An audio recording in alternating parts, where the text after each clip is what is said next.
Hello, everyone. Good evening, good afternoon, good day. Aloha. Welcome back to more Romancing Saga Re stream. I know it's been a while since I last streamed, so hopefully I can catch up with a lot of stuff. We're gonna be covering the JP side of the game this time. There is a new Conquest with the Saga collaboration, the current banner. There is a Romancing Saga 3 theme. There's Bune, Charles, and Tatiana. There's also the Romancing Saga 2 Stage Banner. It's a double banner. And then the last one is Imperial Saga Banner. So we'll cover all of those. First off, I want to apologize that I have been MIA for a long time. Real life has just been busy. I think that's the best way to summarize what's been happening. But hopefully, I get to stream more and be able to showcase more stuff. I'll be focusing more on streaming JP, and then if there are some interesting stuff in global, then we will do global as well. But for now, I'll be focusing more on JP stream. And I think I haven't done Queen Attack, and also I haven't cleared Spiral 230 just yet. And so I want to clear that because there is a new Spiral floor, 240. And I'll keep it as a surprise on who we would be facing. But yeah, let's wait for a couple more folks to join, and then we'll go through the banner rundown. And I hope everybody is having an awesome Monday or Tuesday, wherever you are in the world.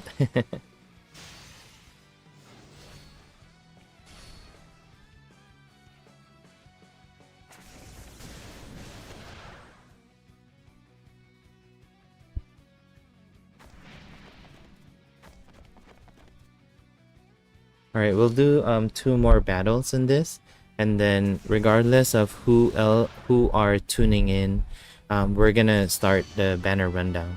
So 1 more after this.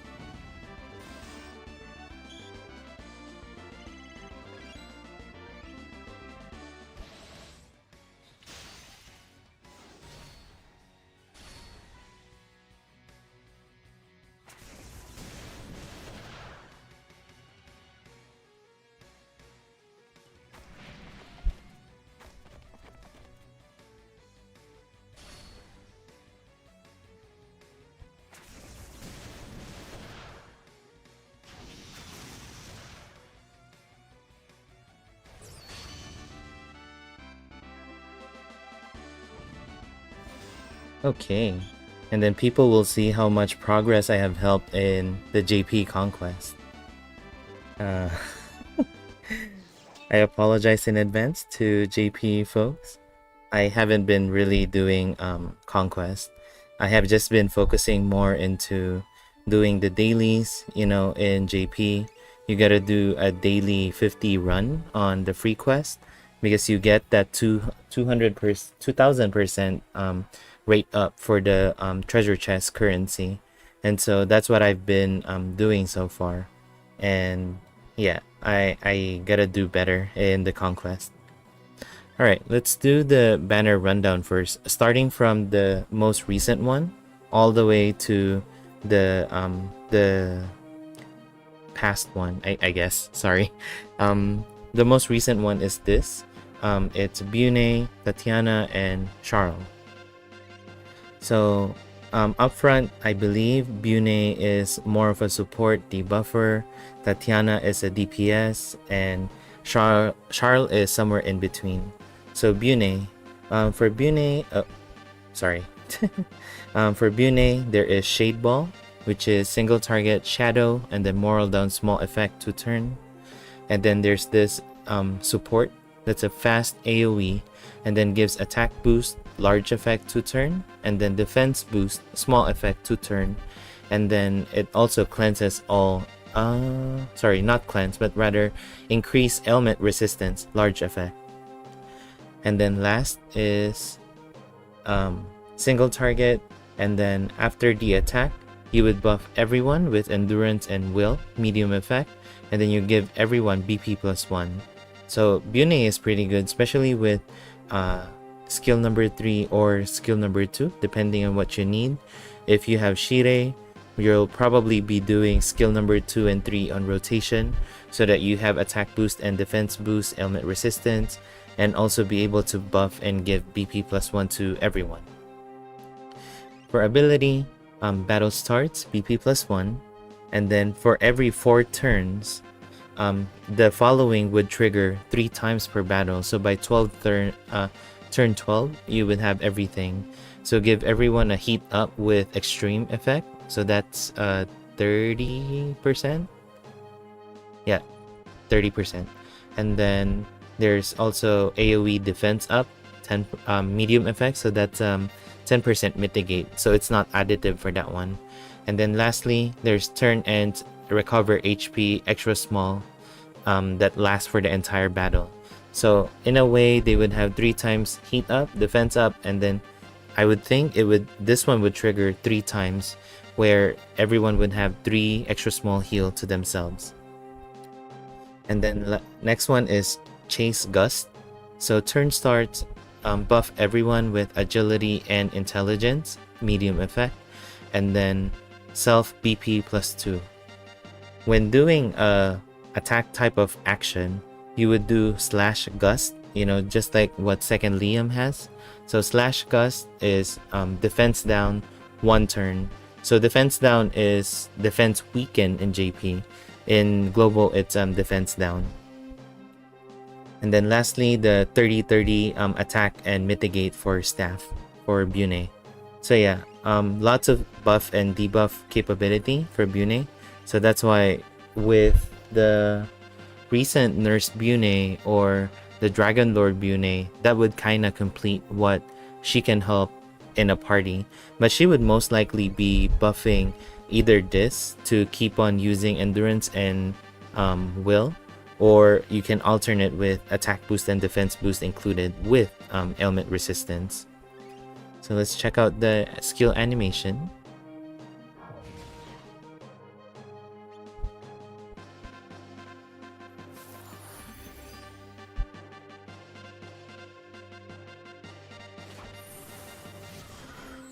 And then the background music you're hearing, by the way, is for the Vanguard going to take off. That's why the theme of the Conquest is Saga Island. So we'll go through that later. Next is Tatiana. Like I said, Tatiana is DPS, but really strong at that. And a lot of people have showcased that on Twitter. Like I said, I haven't been really playing that much, so I haven't got the chance to see it. So first off, for skill number 1, single target, blunt, and then heal self with extra small heal. So I think this is heal attack or something, the one that UDX Will has. And then next is light up Kuma-chan hit. So it's an AoE blunt, and then before the attack, you would give an attack boost to yourself with extreme effect for 2 turns. And then last one is triple stamp. So it's a single target random 3 hits, and then for every hit you would give yourself attack boost large effect for 1 turn. So I would think the rotation you would want for Tatiana is to do light up Kuma-chan hit, and then you do triple stamp after. Well, let's see the ability. So ability Wagamama Musume. So it's battle starts, overdrive gauge is at full, and then turn starts. If overdrive gauge is full, you would give yourself weak stamp, whatever that is, for 2 turns. If your overdrive gauge is not full, you would get an overdrive gauge recovery small effect for 1 turn. So let's check out the weak stamp. I know, right, Sun-Q? Also, how are you? So weak stamp. So whenever you do a weak attack, you would follow up with triple stamp twice. No conditions, no chances. Okay, so that's why she's good, because triple stamp is what? Triple stamp is the attack for 10 BP and then you give attack boost. And so if she hits somebody that's weak against blunt, so if you do triple stamp, you would get like 9 attack boost total. Well, she would benefit 8 from it with large effect. So that's what? 120%. And then if you used this one, light up Kuma-chan hit before, you would have an extra attack boost. So that's why Tatiana is all about the DPS. And then this one, turn ends overdrive gauge up. Yeah, recover overdrive gauge, small effect. And then when she does an overdrive attack, she would give herself a defense boost, extra large effect for 3 turns, and then heal herself with HP medium effect. That's good to hear, Sankyu, that you're doing good. For me, as I introduced the stream, I just got busy with real life, so I set aside video content creation and streaming for a while. But things are normalizing, so hopefully I can get back to the normal rhythm. Alright, so ability number 2 for Tatiana, high tension force 2. So it's 20% attack, and then turn ends BP plus 2 to self. And then maximum voltage. So turn starts heat up with extreme effect 5 times per battle. So she has a lot of attack, that's all. Straightforward, because by turn 5, she would have 150% attack. And then she would also get several benefits from her skill with different sources of attack boost. And if you combine that with someone like Virgil, when you do overdrive combo, that's yeah, that's gonna be a lot of stuff. So in this banner, by the way, I did 3 multis. I was hoping for Bune, but I got Tatiana and Charles, so we can showcase that later. Okay, and oh, skill animation, sorry. This is a heal beat, I think. I forgot the English name. But this one, light up Kuma-chan hit. Oh, cute. The teddy bear also has the bandana. And then triple stamp. Nice. Okay. That's that. And lastly, we have Charles. So Charles is the weird one in this banner, to be honest. But we'll see. So flame lance, single target heat and pierce, and then heal self with extra small effect. Bird song. So it's an AoE heat spell, and then, well, the first one is spell as well. So the second one, AoE heat, and then after the attack, you would debuff the target with intelligence large effect, and then when the attack lands, there's a chance to inflict stun at a small chance, and then everybody else in your party that's asleep would wake up. So basically cleanse sleep, you know, bird song. And then lastly, Blaze Javelin. So Blaze Javelin is single target, pierce and heat, random 3 to 4 hits. When the attack lands, you would debuff defense weaken heat to the target, medium effect for 2 turns. It didn't say whether it's per hit, so I would think that it's just a one-time thing. Yeah, and then the last one says would be interrupted with the those that have counter. And then, so the first ability, battle starts BP plus 2. When doing an attack, you would buff yourself with attack boost extreme effect for 5 turns, buff yourself with strength and intelligence large effect, and then give yourself a buff with turn ends BP plus 1 that doesn't have any turn duration, and then it would only trigger 3 times per battle. So I would think if he uses Blaze Javelin, he would only trigger all of these ones.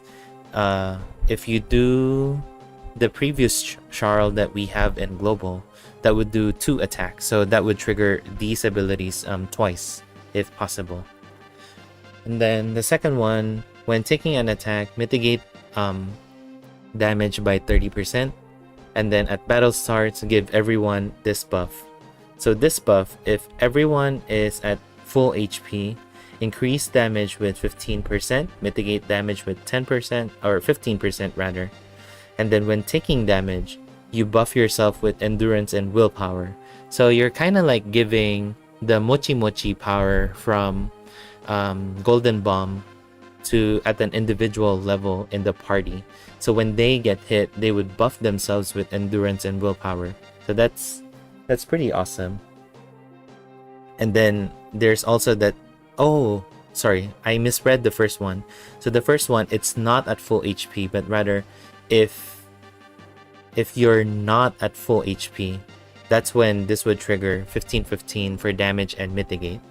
So that's pretty good. And then lastly, third ability, increase damage 30%, turn starts, heat up large effect, 10 times per battle. So that's 150 by turn 10. So yeah, I don't know how to comment about Charl with this one, because this one is pretty good from a hard content perspective, because as you know, there's so much attacks going on before the enemy or the boss would do their deadly attack. So the party would have a chance to buff themselves first and be able to survive that better.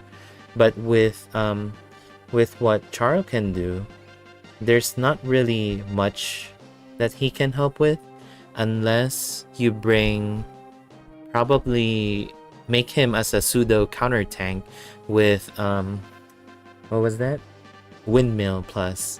So if you do Windmill plus, and then I would think this would trigger, because it didn't had any condition that counter wouldn't trigger it, but maybe Windmill would have it. So that's something that we can test out later, because I have Windmill plus in JP. Alright, skill animation. Then Birdsong. We already know what Birdsong is. And then Blaze Javelin. Well, that's pretty cool. Okay, so that's Charl. In my opinion, I would still stand with my initial impression, where Bune is the best pick on this banner, but I unfortunately don't have her, and I'm still chasing for Wagnas in the Romancing Saga 2 stage. But I'm getting Tatiana. For me, for my hammer lineup in JP, it's a big step up, because I haven't been doing Remembrance in JP because my lineup is just crappy.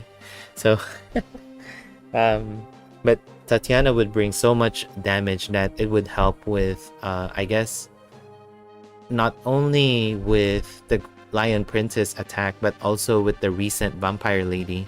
So Lion Princess, you know that you gotta do multiple hits for you to be successful with that, because on even turns you would be able to attack down Lion Princess the more hits you do. And Charl, I would say the support ability is good. It's just that he's lacking a lot of stuff that others would have as well from a support perspective. I would think being a hybrid DPS and support is a good thing, but it depends on what kind of party composition you would have. But we'll test it out, whether he would have his buffs whenever he does a Windmill plus. I think it would be written on Windmill plus, if anything, on whether it would trigger ability or not. Alright, so we also had the Romancing Saga 2 Stage Banner. I got extremely lucky on this one, and I got Rock Bouquet and Bok 1. Again, Hammer for Bok 1, so I'm really happy with that. And Rock Bouquet is finally a short sword, Shadow and Cold. A lot of people were speculating that this is coming because, first off, you know, the previous Romancing Saga 2 stage Rock Bouquet has that sword in her art, but she turned out to be a staff, right? And then there was a teaser on Twitter saying that there's gonna be a new rapier, or short sword rather, that's Shadow and Cold, and immediately people were saying it's Rock Bouquet, but they started off with the Imperial SaGa Banner first, and then eventually they released this. So yeah, let's go through the banner. For this one, 100% Rock Bouquet is the best one. So for the skills, it's applause. I don't know how to read it, sorry. It's katakana, but I might be misreading it. But it's a single target, Pierce and Thunder, and then when the attack lands, you would do Moral Down, medium effect for 2 turns. And then when the attack lands, you debuff Strength and Intelligence to the target. There is no chance on that one, so it's a guaranteed debuff. Next one is a I don't know. I'm not gonna read it. It's single target, Pierce and Shadow, and then when the attack lands, you would do Guard Down, medium effect for 2 turns, and then when the attack lands, you would debuff with Endurance and Willpower, medium effect. Again, no chances. And lastly, Captive's Thunder. So it's a fast single target, Dark and Thunder, and then when the attack lands, you would put this into the enemy for 2 turns. So this one, it says when taking hits, you would buff your enemy with attack boost, medium effect for 2 turns. That's gonna take effect for the next 3 attacks that they would get hit with. So it's kind of weird where they're kind of showing the buff from an enemy perspective, because like from this skill, it says that you would inflict this to your target enemy, and then when you open this, it would say when you have this buff, when you're taking damage, you would buff your enemy with attack boost. So it's kind of like the opposite and a little confusing for some folks. It confused me at first too, but yeah, I think it's for single target bossing, and whenever somebody does an attack to them, your party would get an attack boost, medium effect. That's 2 turns. Then if you combine that, of course, with Virgil with attack boost, that would be awesome. Okay, ability. So for this one, at battle start, you inflict this, the same one as skill number 3, to all the enemies for 2 turns. And then turn starts, you buff everyone with triple rhythm 3 times. So triple rhythm is when your attack lands, you would buff yourself with strength, dex, and intelligence 3 times per turn, because it's refreshed every turn, that you would have 3 times to buff yourself whenever you do an attack.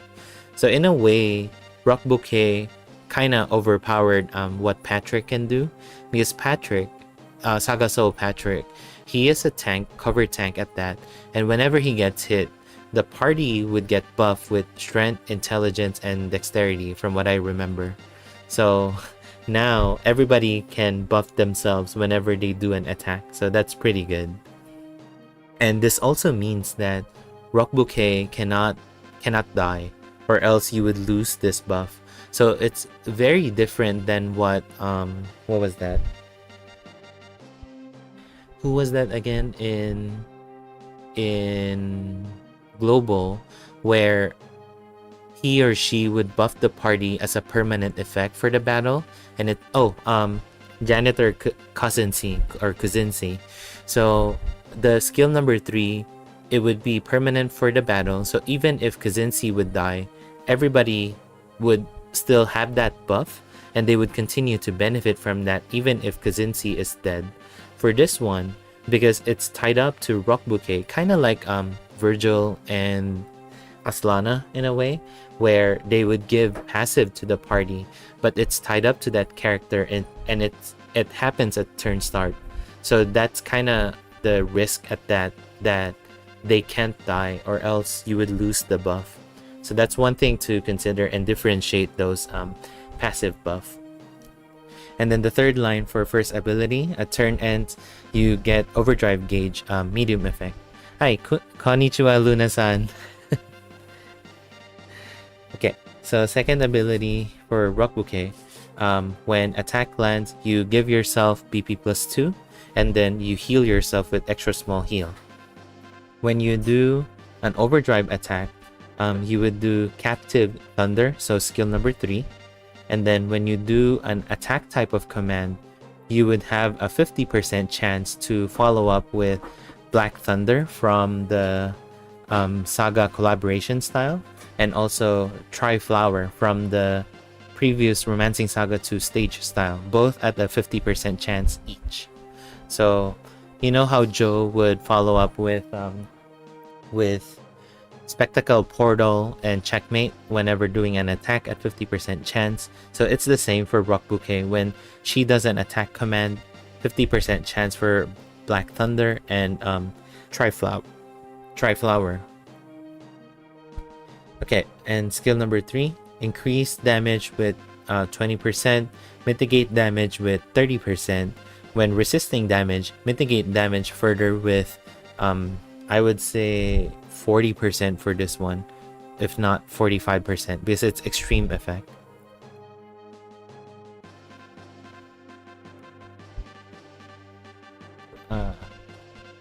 Okay, hold on.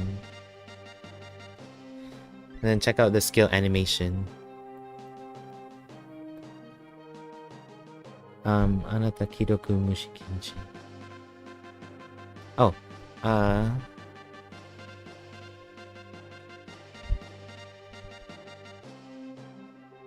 Anata Kidoku Mushi. Oh, Gomenasai, Luna-san. Yeah.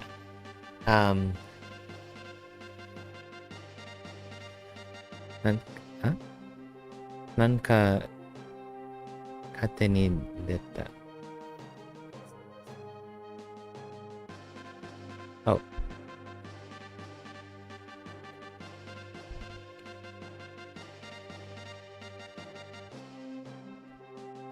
Okay. Oh. Gomenasai, Luna-san.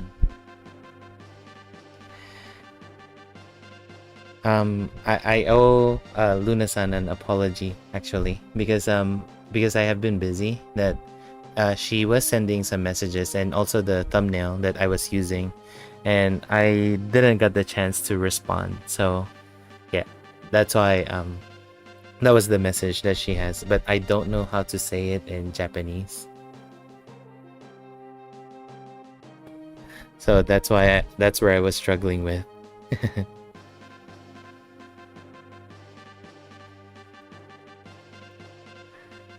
Daijoubu desu yo, Luna-san.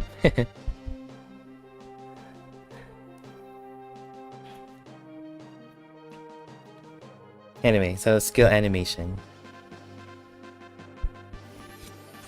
So this one, and then the second one. Oh, same but different color. And then Captive Thunder. Nice. And then yeah, when the Romancing Saga 2 Stage Banner dropped, they also provided an SSS weapon for Rock Bouquet. And so yeah, Rock Bouquet is the best pick in the banner for this side. And then we have Kazinsi, which is a good debuffer, and also still a little weird with the HP damage to the party, but there's also some benefit to it. That's why I think it's worth it. So the first one is an AoE shadow and then debuff strength. The second one is Death Sight Plus, so it's single target shadow and then large chance to IK. And then last one is Sacrifice Sword, so it's an AoE shadow and slash. You would damage everybody in the party except Kazinsi with 10% HP. After that, do the AoE attack. When the attack lands, you would debuff all the enemies with all attributes, small effect. And then after that, you follow up with Psycho Noise Plus. So Psycho Noise Plus is still the same, intelligence and willpower debuff, but a medium effect. Alright, and then ability.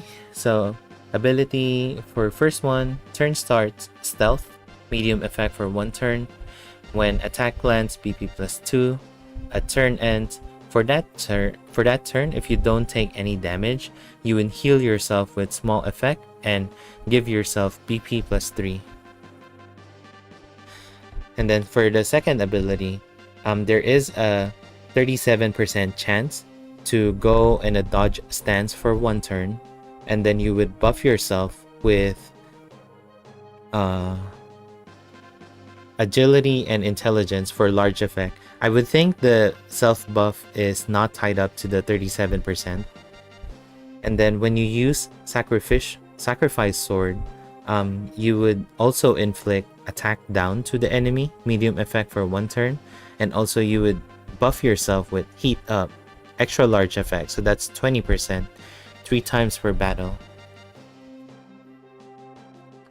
And then the last ability is something new in most recent characters, where they would give that character an attack and also a 25% chance to dodge. Well, for this one, it's defense, so it's a 30% mitigate instead of attack. Hilda had the attack instead of mitigate.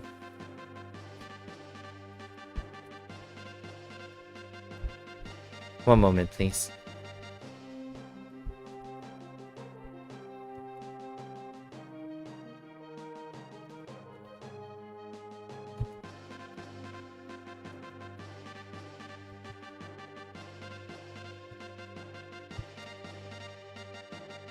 Alright, skill animation. So, skill number 1, Dead Sight Plus, and Sacrifice Sword.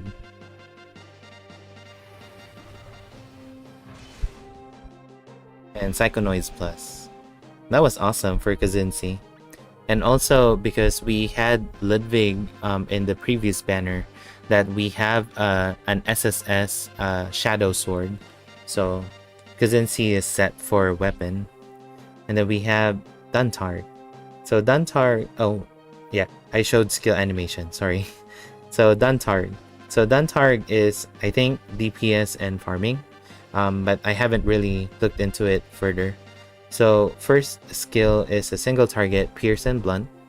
Second is Big Wheels Plus.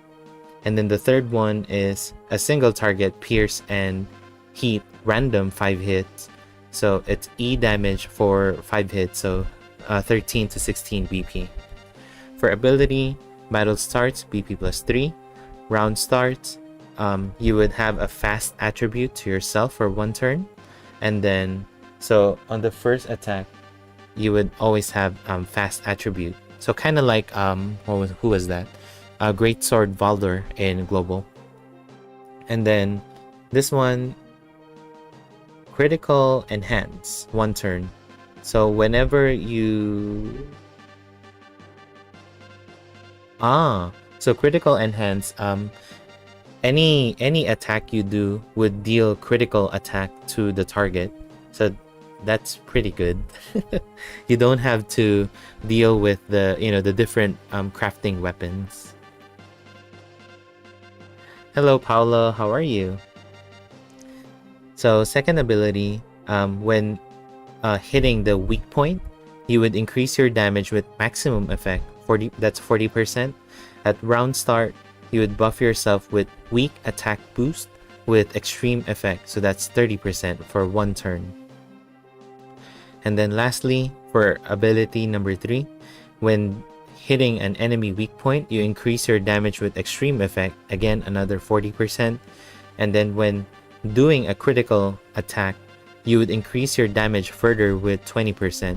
So this one would be 60% in total, because with critical enhance at round start, Duntarg is guaranteed to do critical to any enemy.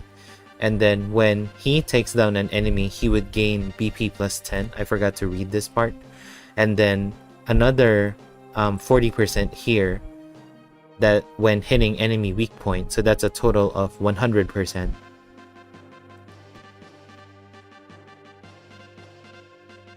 I'm not sure. I see the audio on my mixer, Paolo. Maybe refresh the video, or I don't know if you're watching on smart TV. Sometimes YouTube would play a video that's no audio.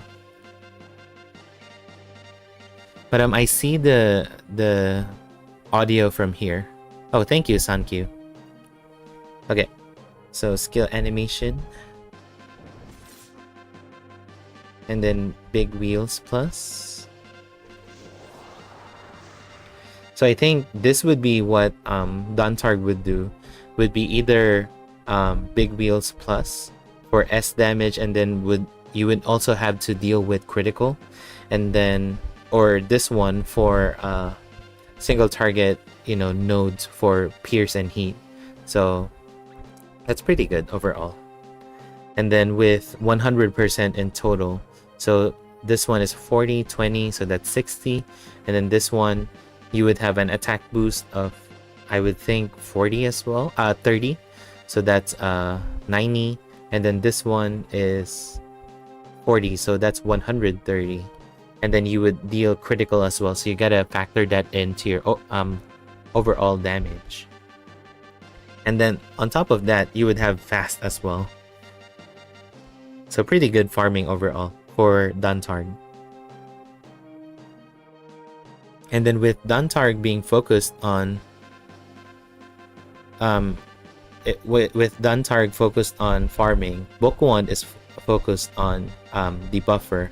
And this debuff, this Bokuon is way better than the one we have in global. That's why when I posted my review on Reddit for the school banner, it's screaming skip for Bokuon because really I don't like the RNG factor with what Bokuon can bring to the battle. So I was hoping for some utility along with that RNG, but it's mostly just damage and self BP. Sure, if you roll on a good one, that you would deal ridiculous amount of damage, but it's no longer about damage this time. It's about survivability, utility, and so on. But this Bokuon though is pretty awesome. Yes, that's what I feel, Sankyu. It's like they missed the opportunity to buff Bokuon so that they can make the banner more enticing for people to pull.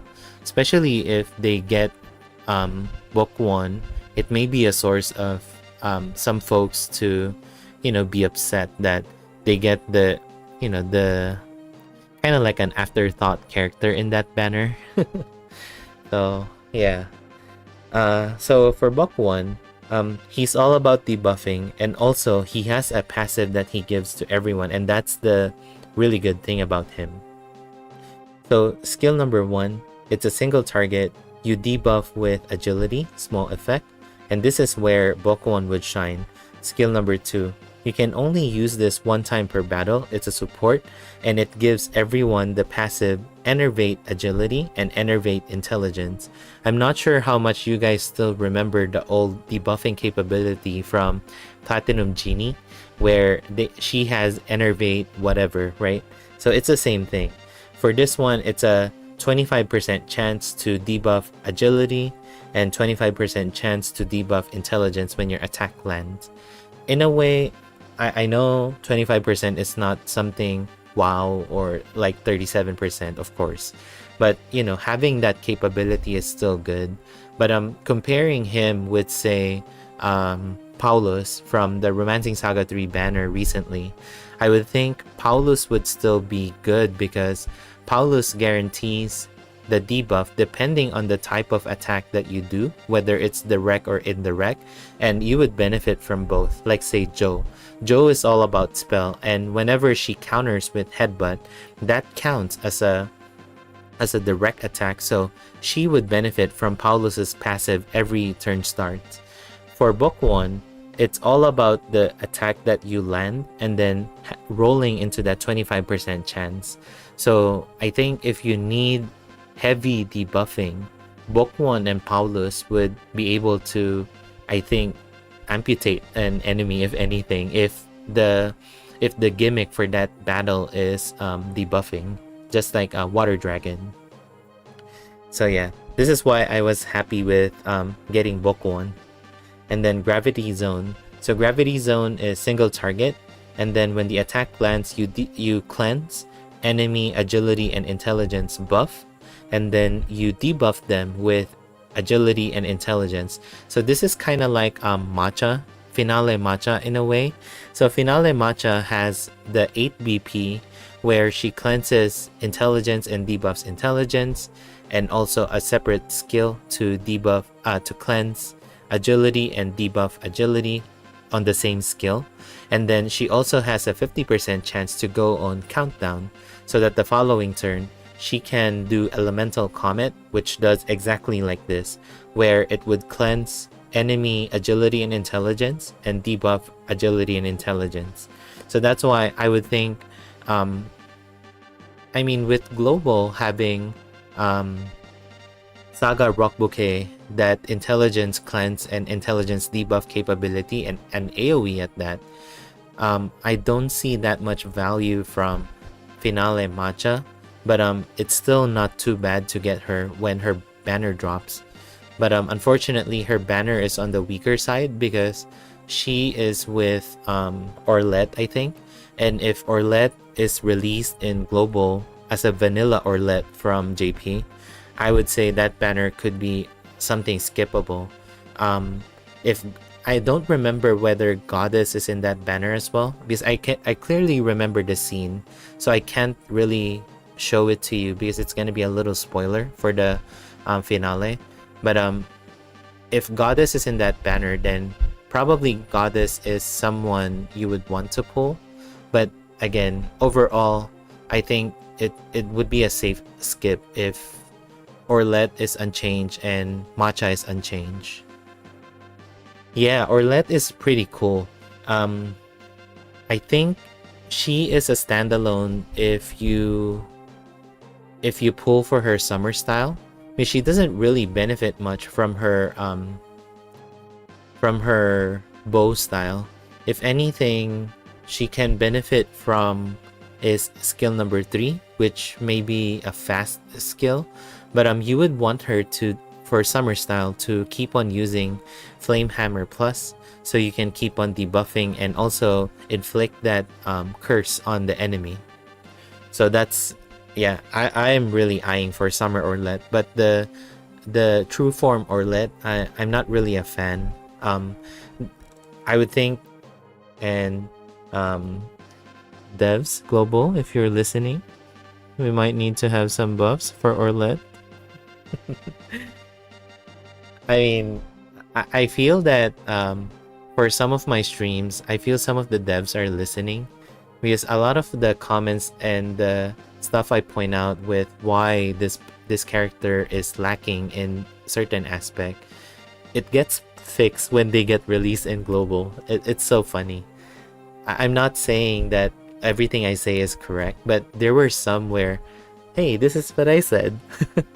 So that's why, devs, if you're listening, you might want to change Orlet so that we can entice people to pull on that banner, please. Thank you. Anyway, sorry, Bokuon skill animation.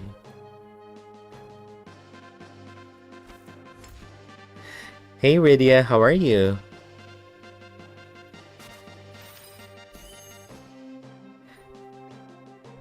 So this one, it kind of gives me a hint that Bokuon plays as a strategist in the, all the 7 heroes. I'm doing good. I unfortunately was a little busy, so I kind of held back in doing streams and content creation. But now I'm trying to get back to it and hopefully be able to continue on with the content creation and streaming. And I still have my plans with me. It's just that it got pushed back because of real life stuff that I had to prioritize. So in summary, for the Rock Bouquet banner, Rock Bouquet is 100% the best pick on this.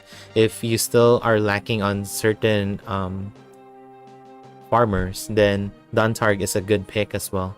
But I have the twins, Merlot and Syra in JP, and so all my farming needs are solved by Merlot and Syra.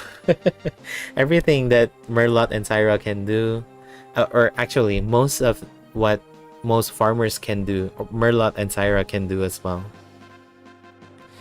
Oh, I had the footage, Paulo. I forgot how to trim those footage into clips in DaVinci Resolve, and so I stopped.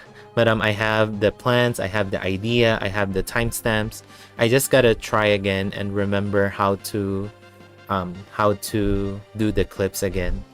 But it's showing the more on the leeward side of, not leeward, sorry, windward side of the island. So windward is the eastern side.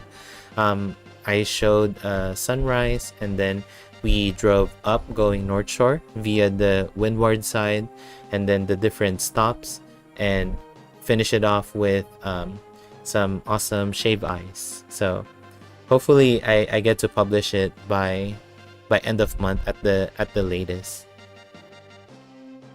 All right, the next banner. So it's a Romancing Saga 2 stage, so it's all the seven heroes, and then we have Gerard in here as well. I was wanting to do like a timestamp kind of thing. I kind of had it like in a rhythm when I did my last vlog, but I forgot it, and then I couldn't figure it out. So yeah. Yes, thank you. I unfortunately spoiled myself with Spiral 240, and one of the recommended character is Gerard, and I don't know why. So we'll see. But I got Gerard 3 times. I'm already at 10 multis in, I think, on this banner. So desu yo ne, Luna-san. Rasen Cairo no 240回Kujinshi との戦いはジェラールでおすすめです。ですよね。ジェラールとロックボケでしょ? Yeah, that's what I saw with Zelsan doing the stream, that he used Gerard and Rock Bouquet. So I don't know how the battle goes just yet. Oh, congratulations, Rydia. You would have a lot of fun with healing with Nurse Bune. For this one, I was aiming for Wagner's, but yeah, I got 3 Gerard and a lot of off banners. But I got Subier and Noel, and then we'll go through them. Alright, so Gerard. Excuse me. So the first one, you would trigger these 2 skills. Yeah, at the same rank as this. So this one, it's a single target, and then you buff yourself with strength, small effect. This one, it's a single target slash and sun, and then you heal yourself with extra small heal. And then second skill, it's a single target slash and sun 5 times per battle, and then you give yourself this that lasts for the entire battle. So this one, a turn starts if everyone is alive. Yeah, if everyone is alive, you would trigger all of the stuff down here. So a random alive party member, you would give an attack boost extra large effect and defense boost medium effect, both for 2 turns. So in a way, you can buff this for 5 times on the first 5 turns, and then you would keep on giving, hopefully to the correct party member, an attack boost and defense boost. This is the sucky part where it's a random target rather than, you know, AoE. So maybe this is why Gerard is like the recommended character, because of the amount of defense boost he can give. And then this one, single target slash and sun, and then buff everyone with all attributes small effect, and then give everyone attack boost small effect for 3 turns. I see. So you would use this, I would think, on the first 5 turns, and then you would try to use this after. But let's check out the ability. Oh, he has one more of this, so it's 6 times. So he has 6 charges of this, 6 attack boost and defense boost to a random party member. And take note that a random party member includes self. And then when he uses a slash attack, he would buff everyone with all attributes with small effect. And then when he does a sun attack, he would heal everyone with extra small heal. Gerard, what happened to you? You became OP. Alright. Yeah, Rydia, the SaGa Emerald Beyond. That one is so good. I would like to use that doggo and the cat. And also, you can apparently recruit Matcha from the preview. So hopefully they deliver on that on the actual release. Alright, so second ability, Emperor Unizon. So it's Scrum Guard this one. No condition. medium effect, sorry, not Scrum Guard rather. Increase damage for everyone with 10%. It's not mitigate. That's my mistake. Sorry about that. And turn starts self BP +1. And then turn starts give everyone defense up. Small effect for 5 times per battle. Okay. So Gerard, you overpower fake Gustav. Because this is one of the reasons why people would like to have fake Gustav. Because of the AoE defense up from what I remember. But Gerard just does it at a whole new level because there's also a lot of attribute buffing. And then lastly, Emperor Trust. So turn starts, you give yourself damage block 1 time for 1 turn. And then you give yourself defense up. So that's 20%, 5 times per battle. And then BP +1. Yeah, Gerard, you're OP. I didn't know you're this good. I was just annoyed that you keep showing up on my polls.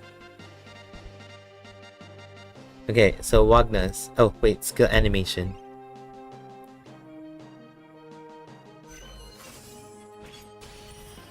To be honest, Rydia, the SaGa Emerald Beyond gives me Scarlet Grace vibes. With the artwork, with how the battle system goes. So and the music from what was in the preview kind of feels like a Scarlet Grace battle theme. Alright, so this one. Nice. And then last.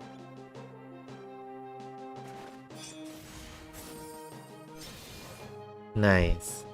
So this is what I see as a good support. As you can see, there's some buffing, a lot of buffing, or either a mix of buffing and debuffing. So that's why I was a little weirded by Charles.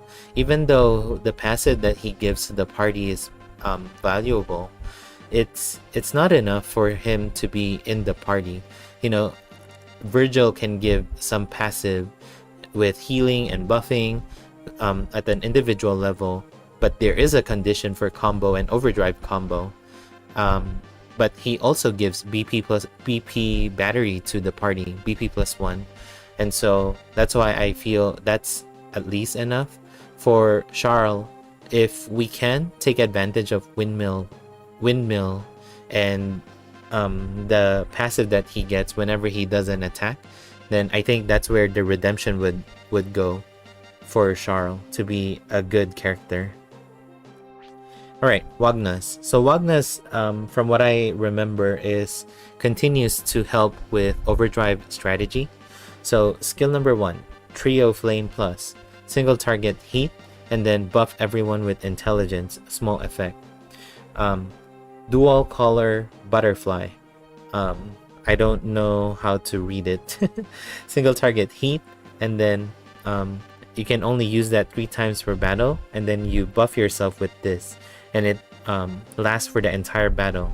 So this one, whenever you do an overdrive attack, you would buff everyone with attack boost, extra large effect for 2 turns. You would also give overdrive gauge to everyone except yourself with small effect. That's pretty good. He just needs to do more follow-up. Okay, and then this one, Skill number 3, fast, single target, moral up, extra large effect to everyone. So that's 20%. I don't know the number for moral up, so I'll just use extra large. Give everyone extra large effect for 2 turns. Okay, ability. Is it the same? Yeah. So you have 4 of this then. 1 is already part of the passive, and then the other one is you gotta use 3 times for skill number 2. Hey Andy, how are you? Good afternoon to you. So whenever he does an overdrive attack on top of what this does, so he would also give heal small effect to everyone. So this is like Mass Dad, you know, the OG Mass Dad. And then you give everybody except yourself BP plus 3. And then you would also give everyone over enhance with maximum effect 3 times per battle. So over enhance, it increases your overdrive damage. Yeah, increases your overdrive damage. So that's why I wanted to pull for Wagnas, because Wagnas and Virgil, that's gonna be a lot of fun with overdrive, along also with SaGa Label. So yeah, we gotta work hard for that last pull. I'm already 11 multis in. Alright, and then turn ends, BP plus 2 to self, and overdrive gauge small effect. So this one is kind of like Maria. You give Scrum Guard to everyone if everybody is alive. So Scrum Guard basically the first line. Second line, when you die, you heal everyone with medium effect, and then protect healing. You mitigate damage with 30%, and then turn ends, you heal yourself with extra small heal. So pretty good support. And then I would still fall back to self-immolation or self-burning, you know, to nullify those heat attack. And then him and Virgil, I can only imagine how much fun it is with overdrive strategy. As you know, for those of you that are new to the stream, I love going for the overdrive strategy. So I kind of hype that with the Spiral Corridor 180 with Kirin and Time Lord, where I used Nuker Kami, SaGa Label, and SaGa Elised, and Astrologist Wagnas. And that's why in my review for Wagnas in Global, I have really positive remarks to him. I think my only mistake that Sighart pointed out to me is the comparison with extra small heal to a small effect heal is like 5 times, I believe, from what he mentioned, close to 5 times, but there's also some calculation that would alter that number, but ultimately it's 5 times healing. And so if you still prefer to have Mirza, for example, or Muse as your healer, then it's totally understandable. Like I said, if I pull this character, I would still fall back with self-burning and self-immolation. What? No, Paolo. The pixel form looks, you know, looks nice and calm. It's the artwork that's like scary. Alright, let's check out the skill animation.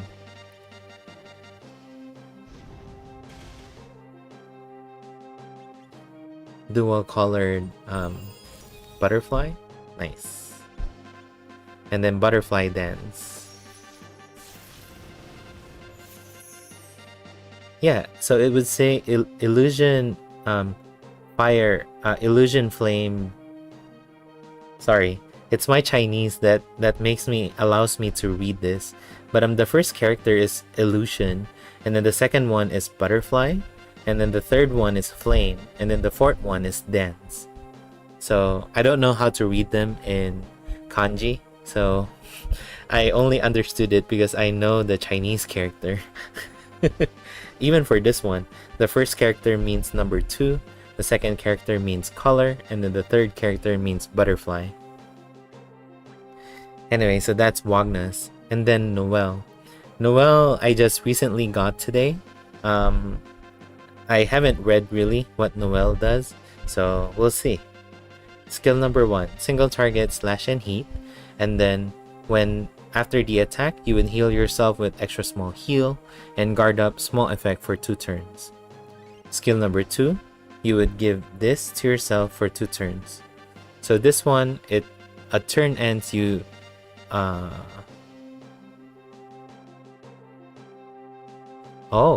so this one, you put yourself in full overdrive gauge at turn ends, and also you give yourself BP plus 5. Okay. And then this one, single target slash and heat, and then when the attack lands, you would buff yourself. Oh, sorry. Before the... Sorry, it's a little confusing on how the wording is structured. So you would do the attack. It's this one. The second one, you would buff yourself with Moral Up, extra large effect for 1 turn. And then after that, you would follow up with Salamander Claw. So this one is from Dragonite in Spiral Corridor. We already had this in Global. So you basically do an A damage, you buff yourself, and then you do Salamander Claw. And then I believe on Overdrive, you follow up with something else. So this one, if everybody gets attacked other than Noelle, Noelle gets buffed with attack boost, large effect for 2 turns, and Noelle gets a buff with strength, medium effect.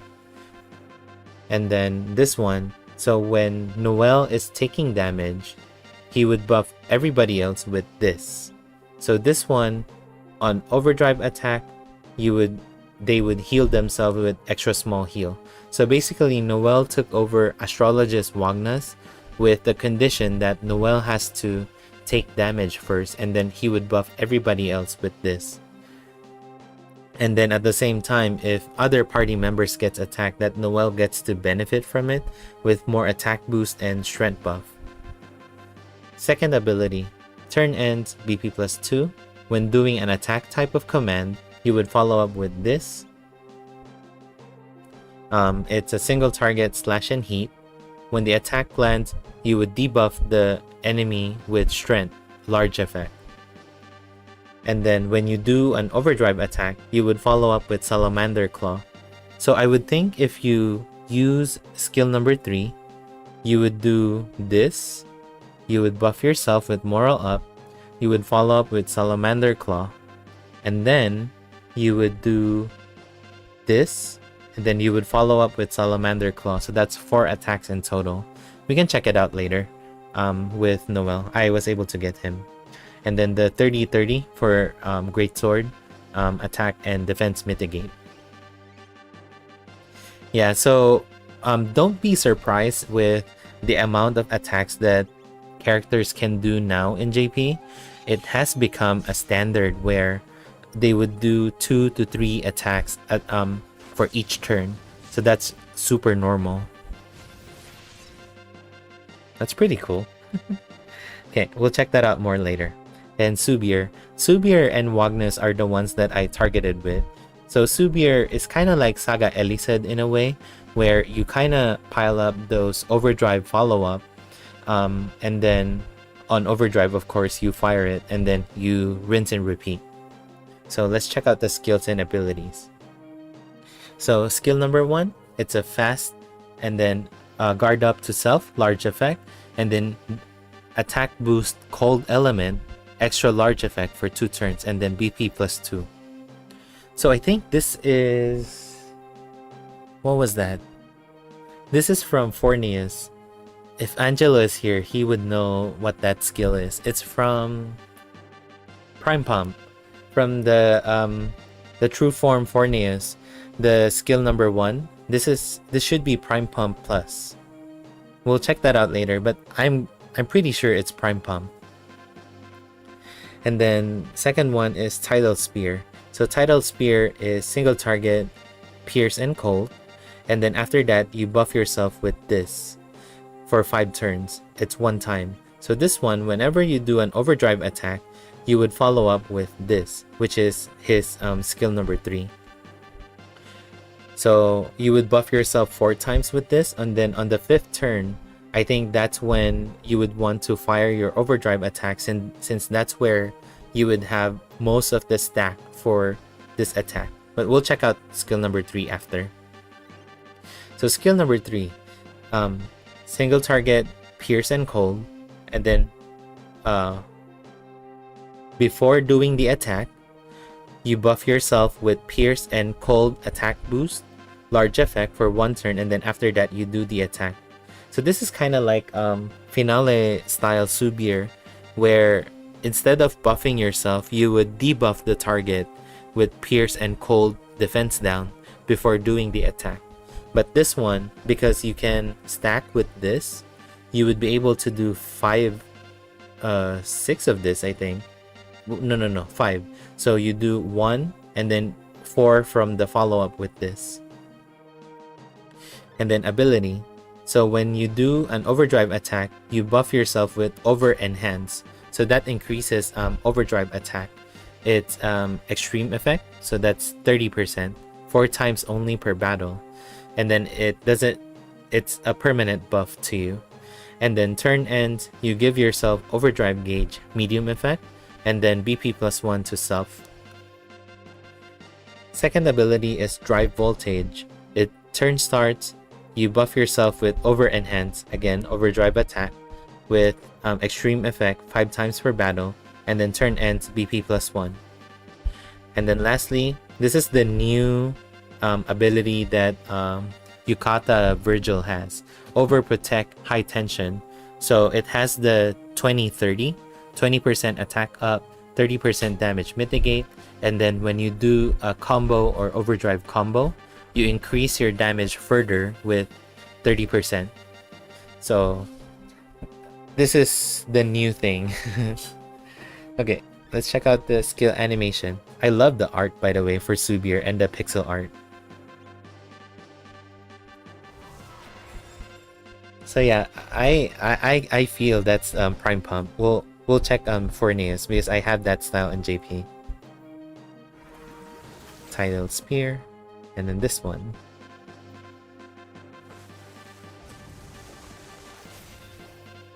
Nice. Okay, we'll check that out in Conquest later. So in this banner, definitely like what Luna-san or Mia-san has confirmed earlier, for Spiral 240, Gerard is one of the recommended character. I haven't seen the battle for Spiral 240 just yet, and so I can't really say why for that matter.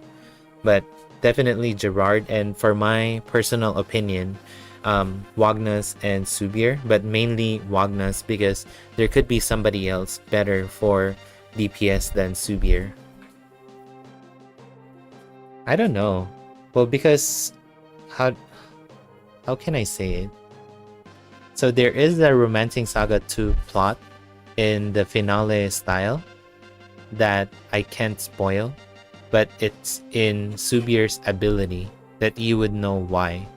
And I think because of that, and also overall for, I would think overall for 7 heroes for Romancing Saga 2, Rock Bouquet and Subir and Noelle, I think, are the most popular one, and then Wagnas comes in as well. I'm not really sure because I'm not following Romancing Saga 2. I honestly haven't played it. I learned about the plot because someone shared that to me, and I'm okay with spoilers like that, but I'm trying to be cautious of it for people who wanted to play Romancing Saga 2, you know. But yeah, I'm gonna pity Wagnas 100%. And then there's the reprint for Julian and Fuyo. So Julian is the top tier counter tank right now. So for Julian, basically you would want him in the aggro slot, and then he would counter with Star Rush Plus. So Star Rush Plus became super ridiculous, and you would see on this skill and ability list. So Star Rush Plus, single target slash and pierce, and then random 2 to 4 hits.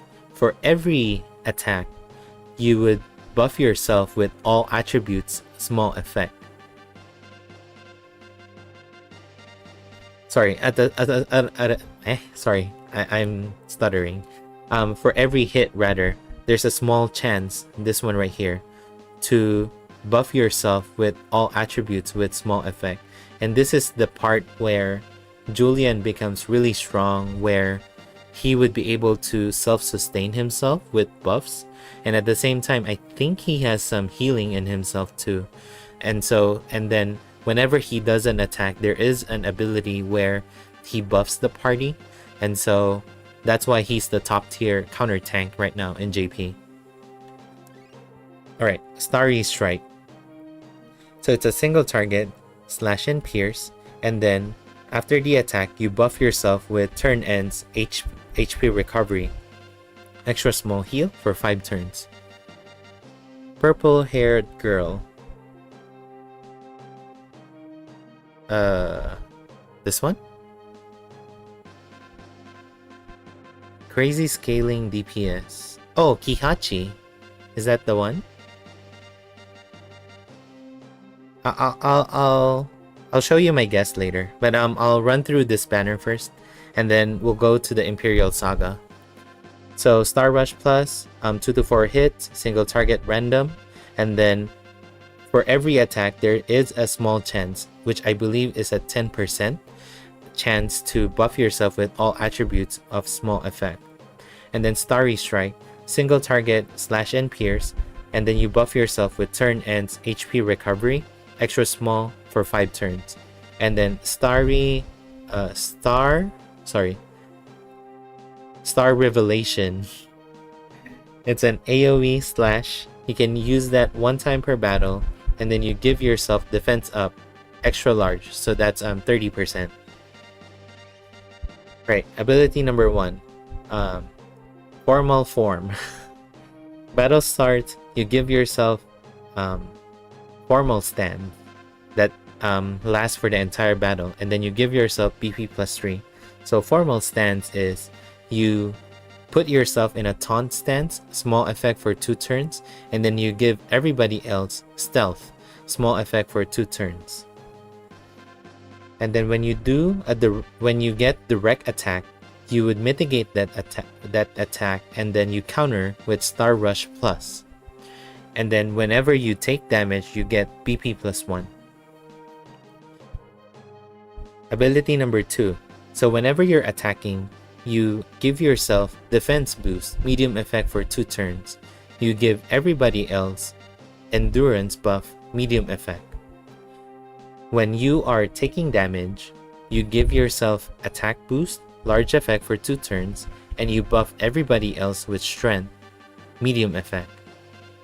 So this is where it becomes really good, where the character is no longer just a counter tank, but rather there's also extra utility to that. And in Julian's case, there is endurance buffing, and as you know, endurance and will is very rare for buff. I know will is more on the common side, especially we have that in global with Paean of Peace and so on, but with how limited you are with 5 characters, and having that capability with you is something valuable, and that's what makes Julian top tier.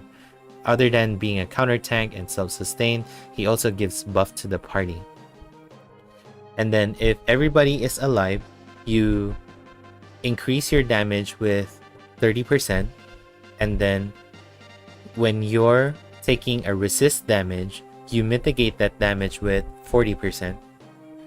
So yeah, Julian top tier counter, but I don't have the jewel, and I also invested in Toji already from Imperial Saga, and I'm already done with the rat attack, so I'm good with counter tank for now.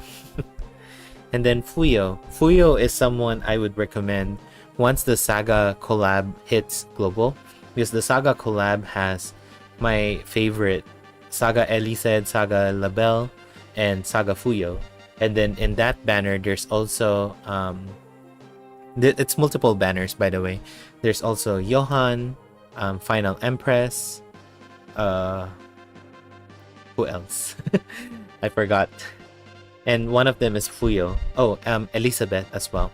And that Elizabeth is good. So let's focus on Fuyo. So Fuyo is Azami palette swap. So the first one is Assault Sobat or Assault Kick, I think. Single target blunt and then moral down small effect for 2 turns. And then this is the same with like book 1, but different enervate.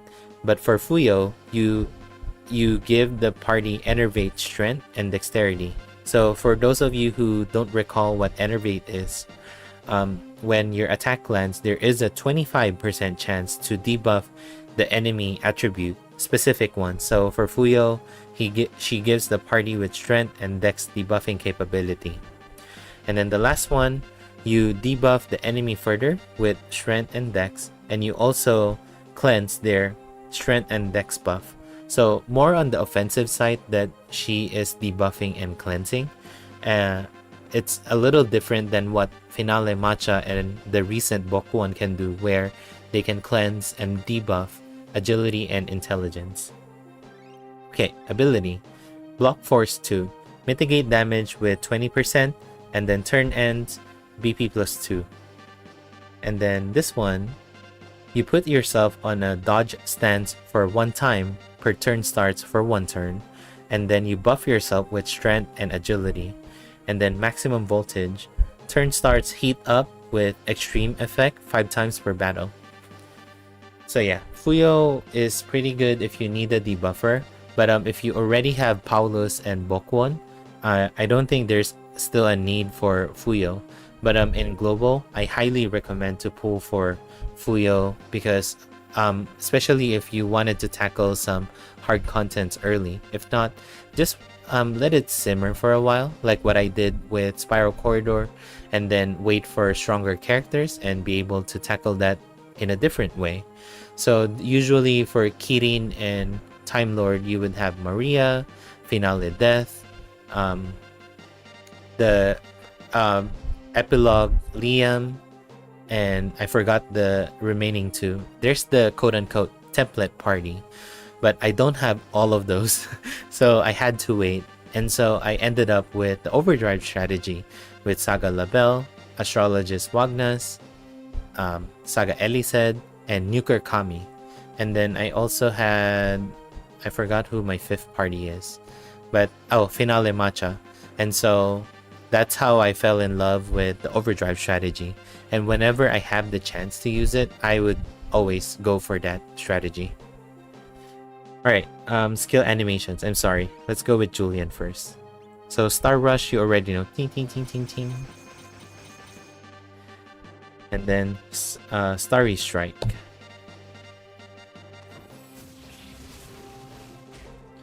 And then Star Revelation.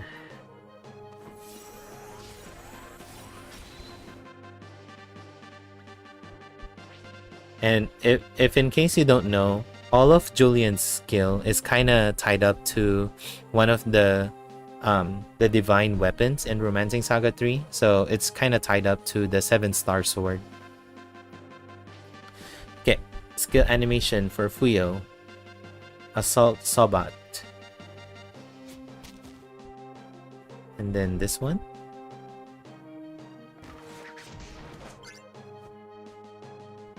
Lastly, this one. This one is cool.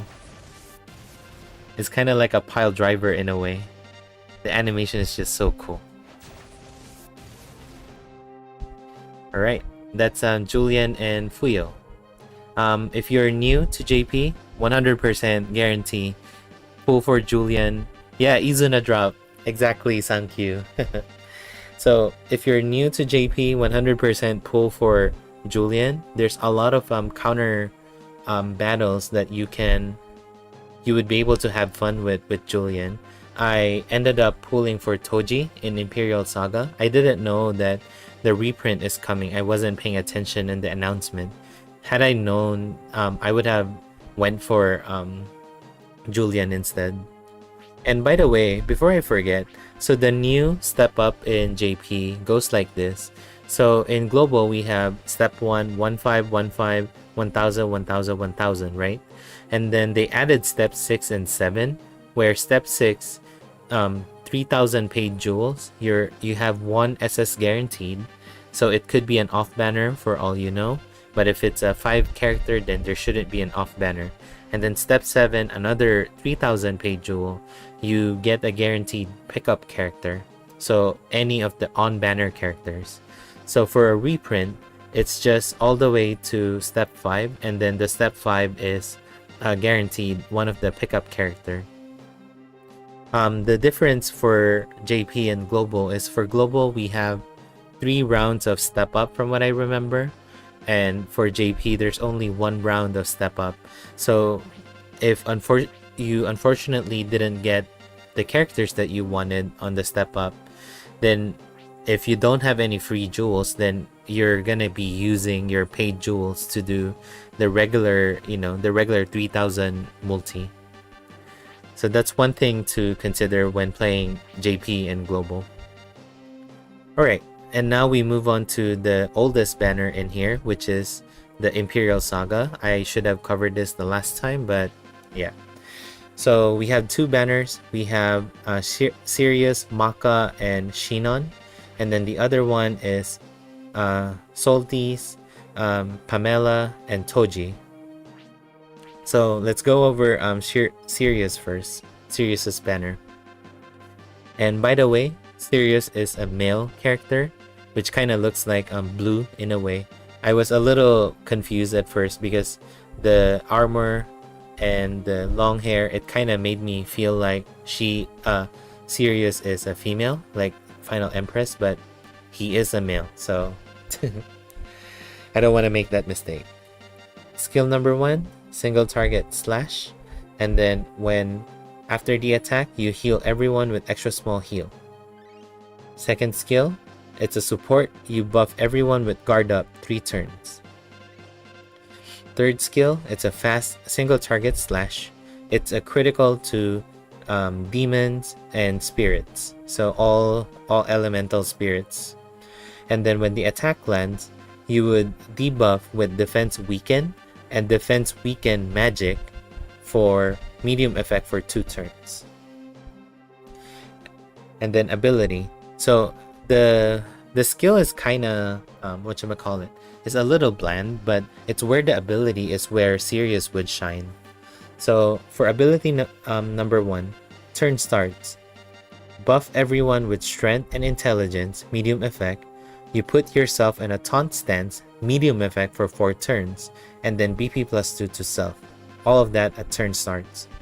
And then when you use skill number 2, so that's the guard up skill, you also buff everyone with you debuff any attribute debuff to the party. You cleanse that. And then when you use skill number 3, you would heal everyone as well with extra small HP.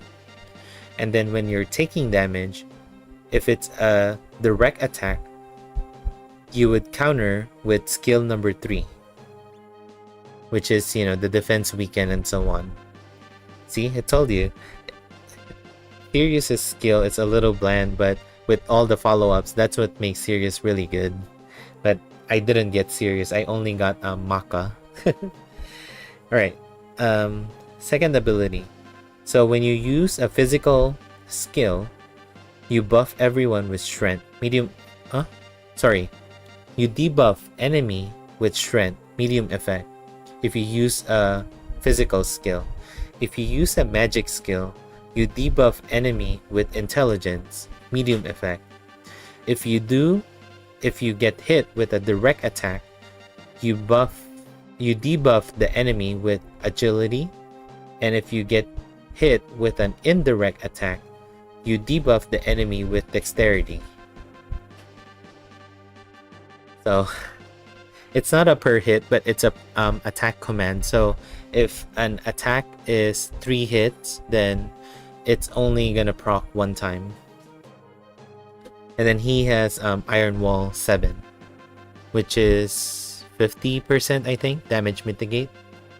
So it's all about the debuff and debuff cleansing to your party and healing. So a lot of support, all cramped into one for Sirius. Next one, oh, skill animation, sorry.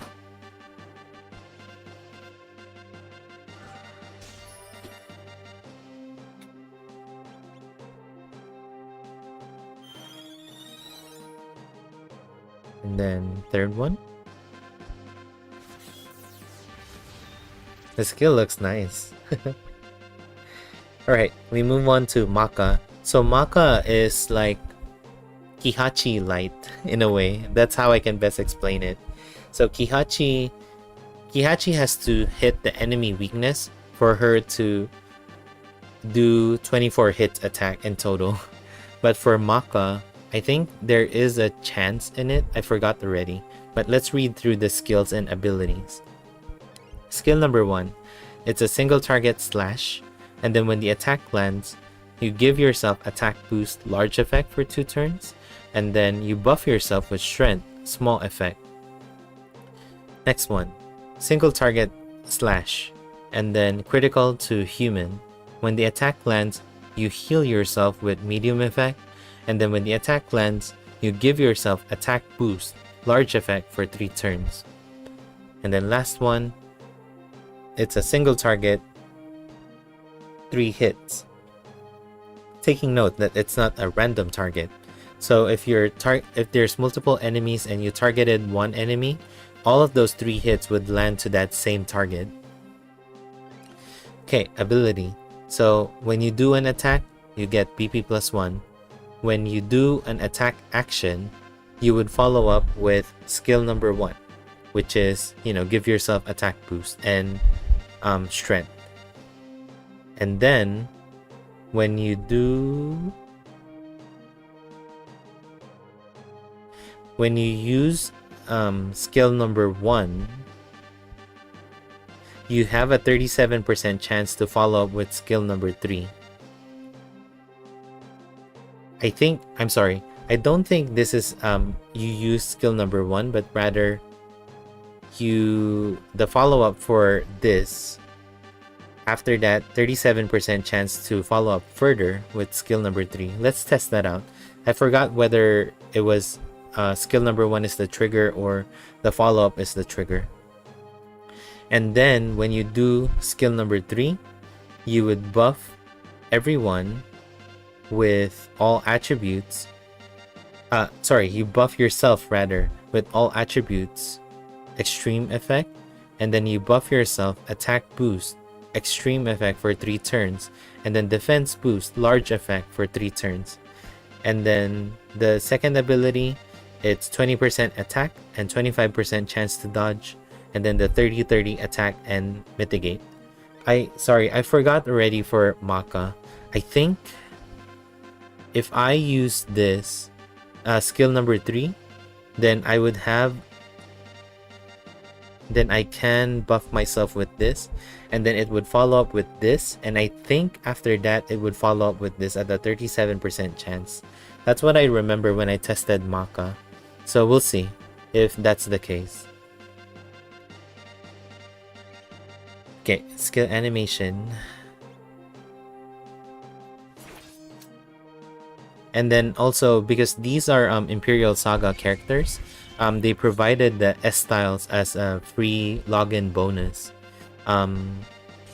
Maka has a lot of debuffing on her S style. Sirius has spells, I think.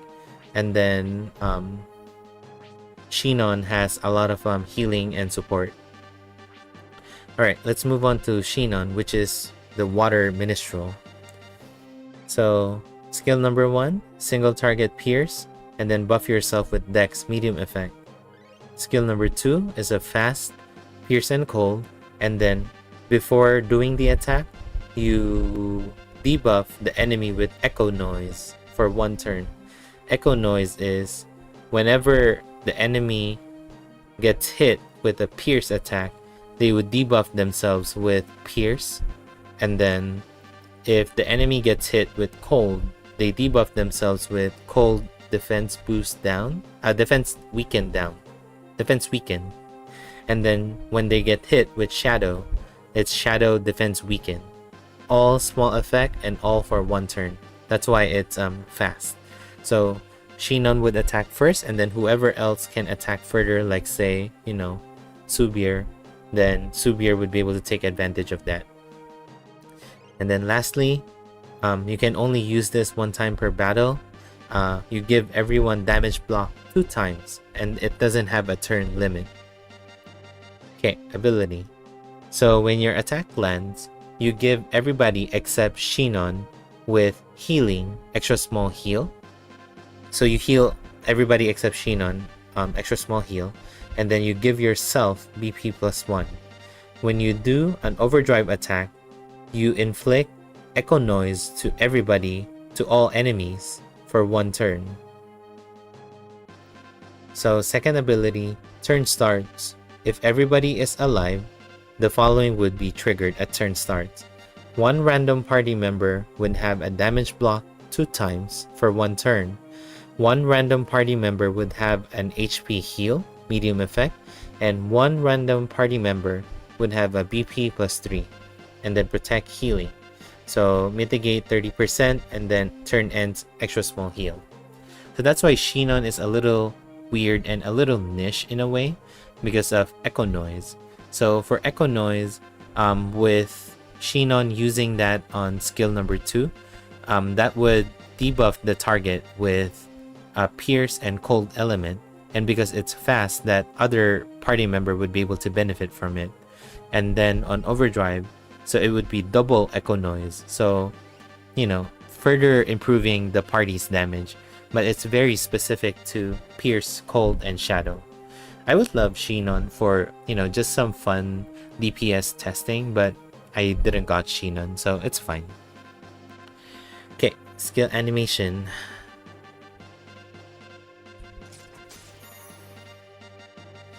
Obviously, for this Imperial Saga banner, that was cool. For the Imperial Saga banner, this first one, Sirius would be the best pick in my opinion, but nothing really stands out for them. I honestly wanted to skip, but I wanted to test out Maka, so that's why I ended up trying to go for Maka and hoping for Sirius, but I only got Maka, which is fine. But the other banner is what I focused because I needed a decent counter tank, and that's what Toji does. So Toji, Pamela, and Sodis, I forgot the actual name. Astalot shared to me what the name is. Okay, so for this one, Astalot, sorry, not Astalot, Sodis.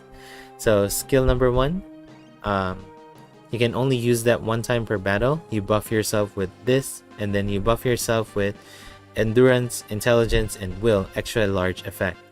So this one, it says, when you do an attack command, you would follow up with this. So it's a single target, shadow, and slash, and then you buff yourself with endurance and intelligence, medium effect. Is there more to it? Oh, and then when you do an attack command, there is a 50% chance to follow up with Black Dimension. So Black Dimension is Sodi's skill number 3. It's a single target, shadow, and slash, 2 hits. It's not random. When the attack lands, you debuff the enemy with intelligence, medium effect. And then the usual, it would be interrupted with counter and whatnot. Okay, that's pretty good. And then Dark Sword. So it's an AoE, shadow, and slash. AoE 2 hits. So it's 14 BP for B damage. And then last, Black Dimension, we already discussed. 2 hits, single target, and then debuff intelligence. The problem I have with Sodis is the high BP cost for a lot of the skills. So hopefully the ability makes up for it. This one is the 30-30 attack and mitigate. This one is voltage force 2, heat up, and BP +2. So this one, ability number 1. When taking damage, mitigate damage with 30%. Battle starts at BP +4. Battle ends, turn ends BP +1. So these would be able to use skill number 2 or skill number 3. And then when you use Dark Sword, you would give yourself with Grim Charge for 1 turn. Grim Charge is a turn ends, you would give yourself this. Whatever this is for the counter one. And then I think so you put yourself in a counter stance. So when you do Dark Sword, you would put yourself in a counter stance. The following turn, you would follow up with Grim Slice, which is this one. It's an AoE C damage, 3 hits, slash and shadow, and nothing else after. So Dark Sword and then Grim Slice if you want to do AoE. Okay, so that's Sodis. It's a new way of farming, that's for sure.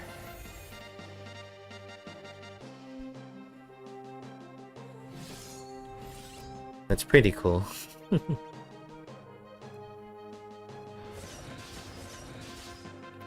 Nice. Okay. And then next is Pamela, which I think is the weakest on the banner, unfortunately. So, skill number 1. I have Pamela, by the way. So, Pamela and Toji. So, Black Arrow. So, Black Arrow is a single target, Pierce and Shadow. Buff yourself with Dex, medium effect.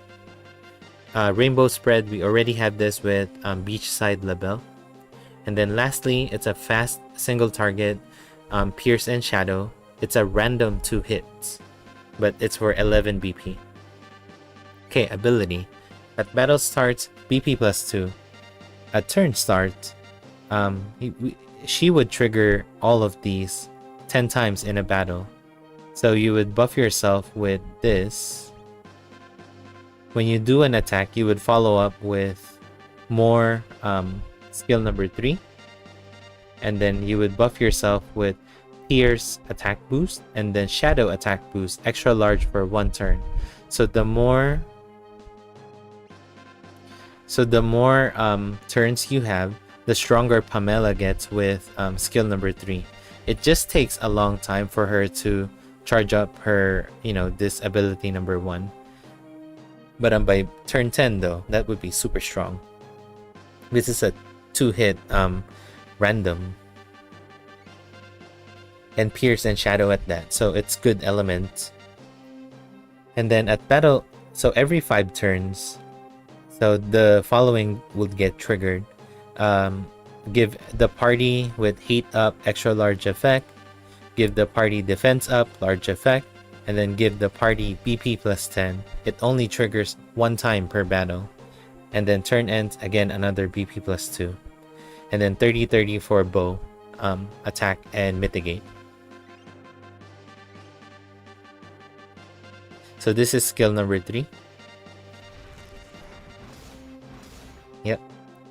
And then Rainbow Spread, we already know, and then Black Arrow. Okay. And then all of her AoE skills is part of her S-style. Alright, lastly we have Toji. So Toji is pretty strong, I would say. But, he's just that typical counter tank. But, pretty strong in a way. I have shared that on Discord on Cher's channel, where I was able to do 900,000 damage, I think, on counter. And then the highest I was able to reach was 1.2 million damage. But it's because of how he counters, and that's why that's his niche. He can do counter really strong. Kind of like Human Male, the SaGa 2 variation, and also Julian. So Julian doesn't do that high of a damage, but high enough to get close. Okay, so Toji, quick draw, gotta have that basic skill, fast single target, and then this is cross shot plus, so it's 11 BP SSSS and then critical to undead. And then this is where Toji shines. You would want to keep on using skill number 3 as much as possible. So it's a fast single target, and then you would put yourself in a defensive counter stance for 2 turns. The counter skill is Bazooka Chainsaw, the one that the current Human Male has in Global. So whenever he gets a direct attack, he's guaranteed to counter with Bazooka and Chainsaw. And so that's why his damage can reach like 1 million for counter, because because of the amount of attack boost that he gets and the amount of direct attacks you get on a gimmick counter battle. So, and then you can stack this as well. So if you're able to recast this the following turn, then you would be able to do 2 counters at a time, and you would just stack those attack boosts like crazy. Okay, so ability, counter switch. So a turn starts. If you are in a counter stance, you would give yourself taunt medium effect for 4 turns, and then damage block 1 time for 1 turn. If you are not in a defensive counter stance, you would give yourself attack boost, and you would give yourself technical snipe for 1 turn. So technical snipe is basically following up with bullet dance whenever you do an attack command. And then whenever you land an attack, you get BP +1. So that's why with Shirei, you would be able to get enough BP to keep on casting skill number 3 with the amount of counter that you would do. So you would want to have twice of skill number 3 as much as possible to take advantage of Toji. And then ability number 2, increase damage 20%. When taking damage, mitigate damage 20% as well. Battle starts BP +2. And then Tepeki Mamori 7, so that's Iron Wall 7. Mitigate damage with maximum effect, so that's 50%. So for me, I needed the counter tank, so I went for Toji. I ended up with Pamela along the way, and I didn't get Sodis. So we can check them out later. Oh, skill animation, sorry, for Toji. So quick draw, cross shot plus. And then retaliate trigger.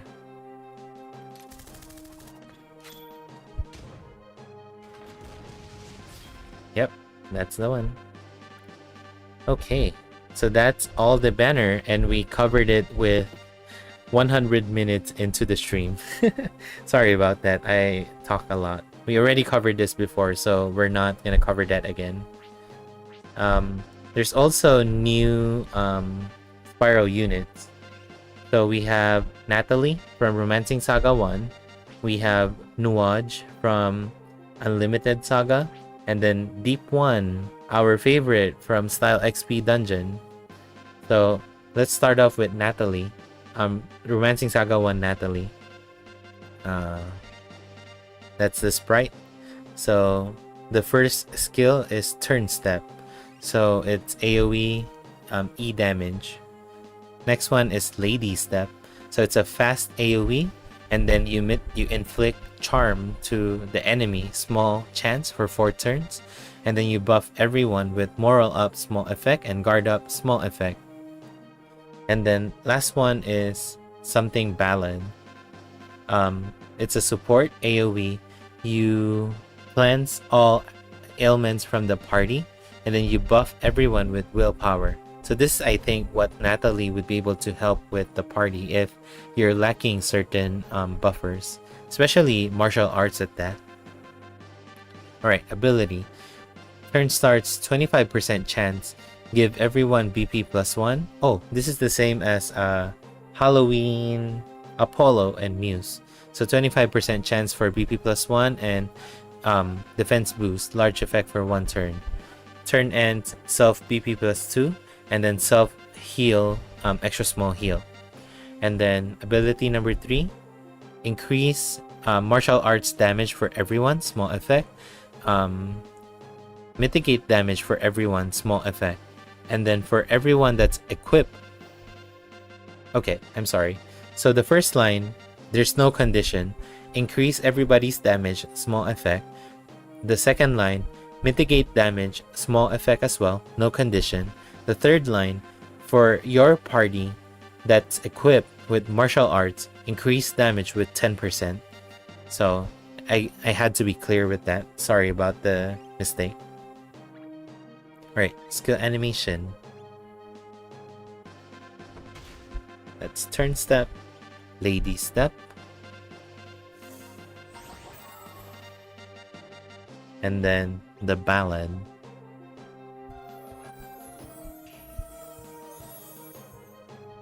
Nice. Okay.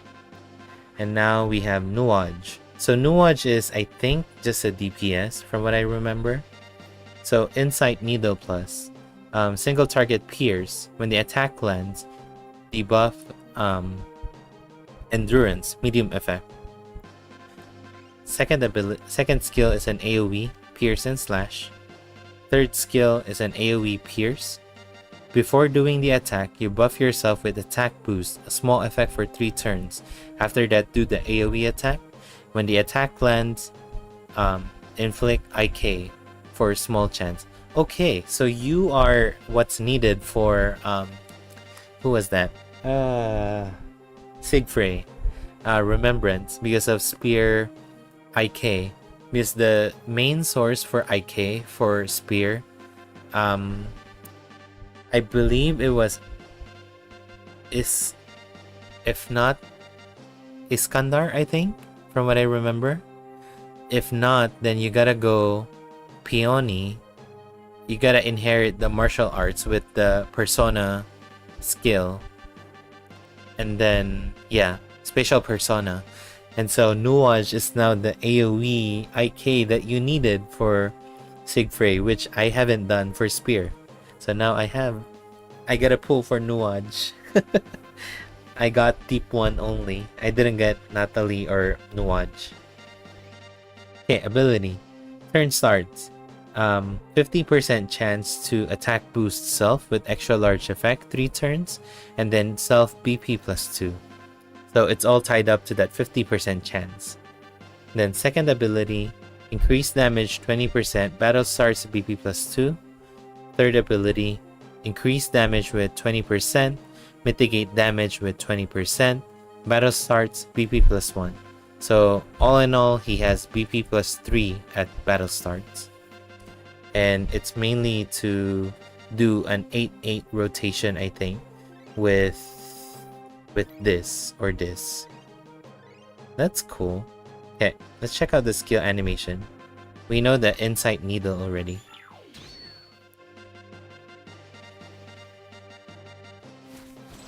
So this is a... yeah, that one. from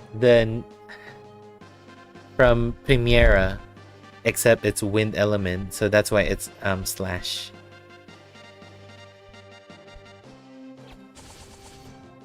Ooh, that's cool. Okay. Lastly, we have I think the fan favorite, the Deep 1, right, Sankyu? Okay, so Deep 1 is a staff, shadow and cold element, and this is the sprite. It looks really cool. The artwork is cool too, by the way. So it's Pain Plus. So Pain Plus is just increased damage and stun, medium chance.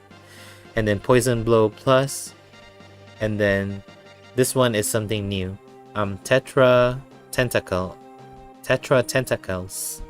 So it's a single target, cold and blunt. It's a cold spell, by the way. And then you do the attack.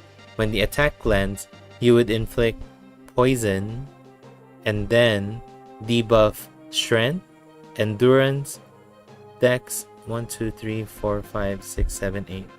You debuff all attributes to the target with extra large effect. Wow. And give yourself BP plus 3. Wow, Deep 1, you're good. I'm happy I got you then. So I'm reading it right? It's a single target, cold and blunt. Do the attack. When the attack lands, you inflict poison. Right? Okay. So there is a big condition. That's why this is pretty good. So when you target an enemy that has poison with this skill, so this one right here, you do the attack lands. If the target has poison, means it says doku jotai de aru, so that means the target has poison. Doku is poison. Jotai is like a stance, so that means you're in a poison state. And then the Aru, that means you have it. So that means you have poison. So if the enemy has poison, you would debuff all attributes with extra large effect. Okay, so that makes sense. That was pretty OP for an 8BP skill. And from a spiral unit at that too. Because the reason I was skeptical, because we recently had that platinum unit from Romancing Saga 2, the Oracle, and there's also a condition for the extra large all attribute debuffing, but we'll get to that in a while. So ability, round starts, you inflict poison to everyone, 25% chance for 4 turns. Turn starts, you inflict poison to everybody for 25% chance for 4 turns. So a turn starts, I guess you have 2 chances to land poison. And then this one, when attack lands, you would debuff with willpower at a 37% chance for large effect. And then the second line, when the attack lands, there is a 37% chance to give yourself BP plus 2. Third ability, increase your damage 20%. Turn starts, defense up 10%, 5 times per battle. So that was good, but if only there wasn't any condition for the poison, that skill number 3 would have been awesome. That would have been perfect for Deep 1, honestly. That was cool. Okay, so obviously you want to get all of them because they're spiral units. So this is the unit I was referring to. Where is it? Platinum Pool. And then we're done with the banner rundown. We did so much. So this is one, Seimei, the Oracle. So Seimei has skill number 3. It's a 9 BP. It's an AoE, and then so up front, it debuffs the target with extra large effect. However, when the attack lands, you would also inflict this to the enemy that doesn't have a turn duration.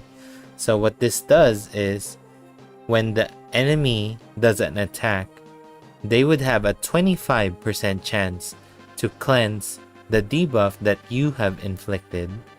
So, you know, kind of like the same gameplay for Oracle in Final Fantasy Tactics, where you rely on RNG to land those debuffs and whatnot. So same thing with Seimei.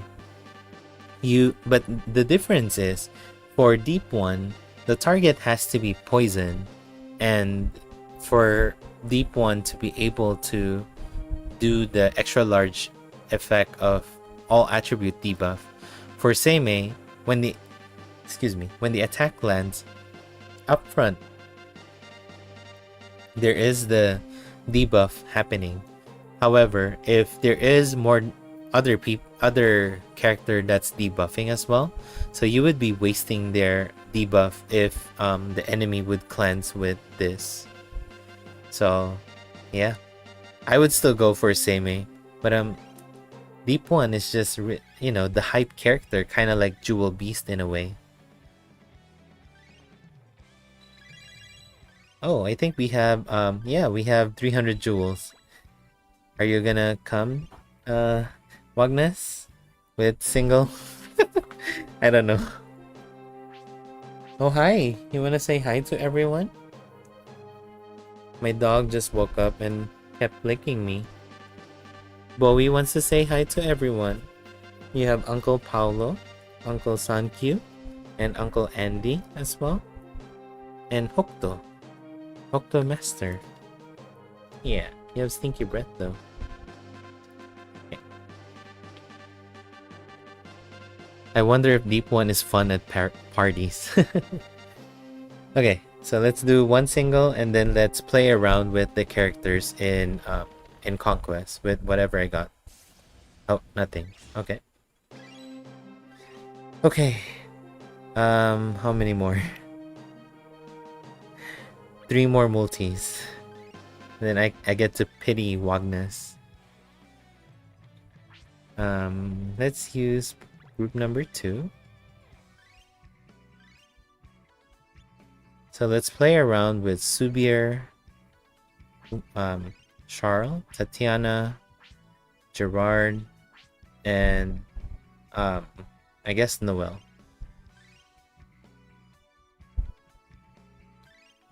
I think I still gotta level Noel. No? Oh, I already did. I think. Nope. Yeah, I did. Okay. Sorry, Deep One. I don't have the gold piece just yet. We're gonna get there. Okay. So most of these are direct attack. But we wanted to test out Charles as well. So let's do this. Well, here, Gerard here, and then this is the Neo My formation. So this is like Rising Phoenix in a way, but it's endurance rather than willpower. Wait, you have Sun Spell, right, Gerard? Hold on. Oh, no Sun Spell. Okay. Then Noel. I get this. Then Hammer. Sorry, Charles.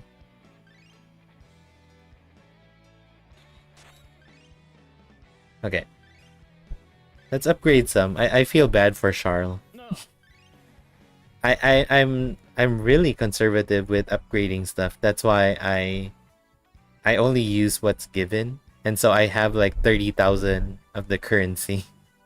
What is this? Oh, this is the new spear. Okay, let's do this.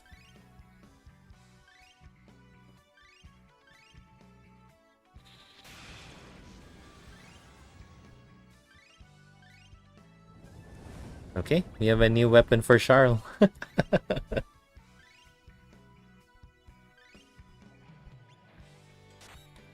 Easy. Okay. It's fine, no armor. So the Conquest right now in JP is single pulls to pity for Darius. I'm sorry, Paolo. So the Conquest right now is the SaGa collaboration. I think it says Great Adventure. Find the secrets of Romancing SaGa Island. So this one is, I think, is Daiboken. So it's a great adventure. This one is like a secret or something. This one is like Himitsu or something. And then Romancing SaGa always. They're playing with the words with SaGa, the prefecture, and then island. So that's why the setup for Conquest is island.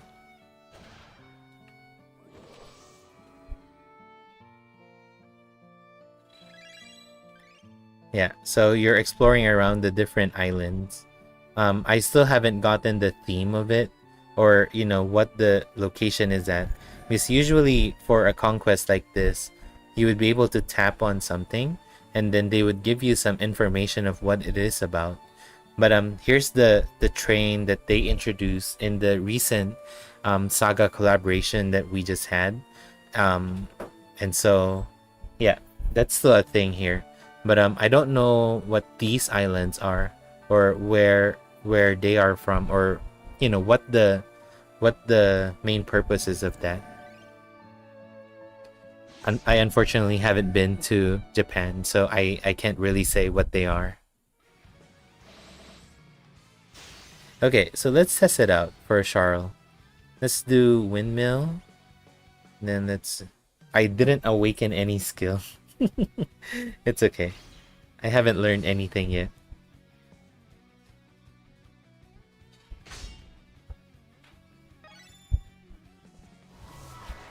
Oh yeah, we gotta see whether that's a prime pump or not. Tatiana, don't kill the enemy.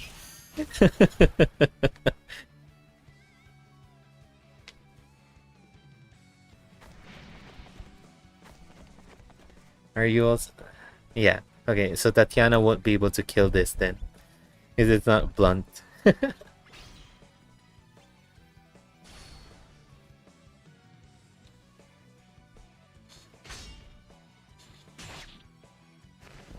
That's the follow-up.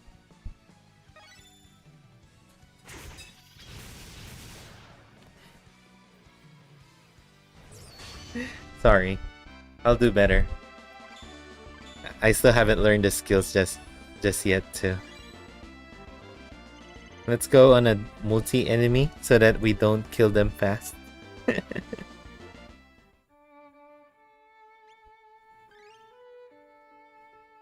Okay. But Tatiana is gonna kill this. It's blunt.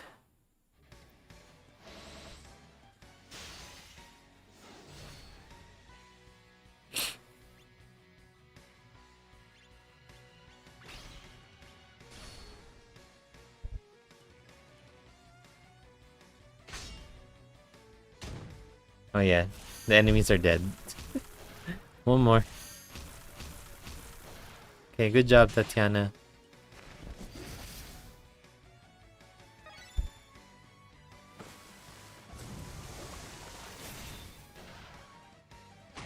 Wrong. I want you to attack Charles.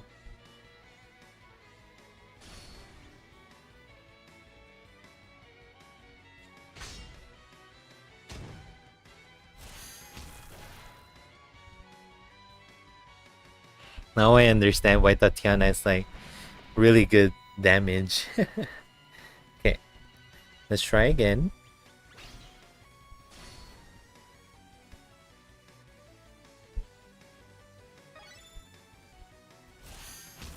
No, don't kill them. Tatiana, don't.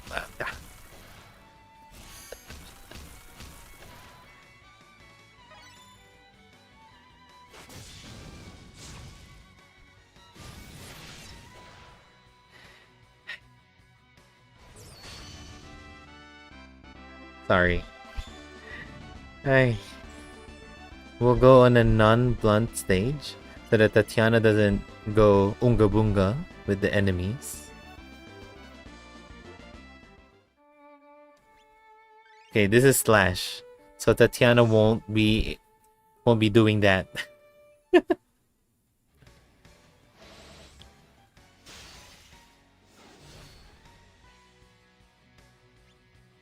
Okay.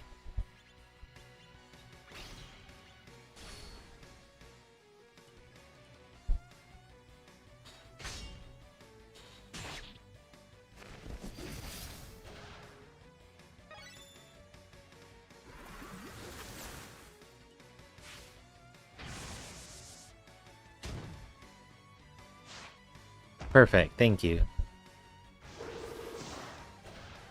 So he does benefit from it. So this is the perfect time to use a windmill plus. That's good then. Because he benefits from this. I thought he wouldn't be able to benefit from yeah. So I wonder. Okay. Because I was thinking something where Charles wouldn't be able to trigger the ability, just like, you know, the current one we have in Global, where every turn 3, right? If you do a single target, he would follow up with Brown Slicer plus. Brown Slicer, rather. But for this one, I know that doesn't trigger it on Windmill, the Brown Slicer. But for this one, I'm surprised that Windmill was able to trigger that ability.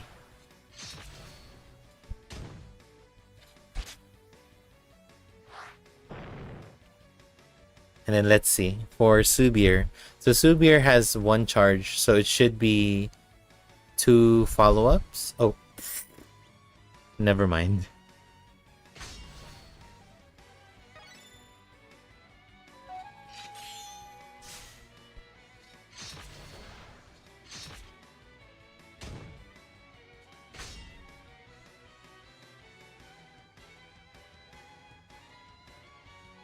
Okay.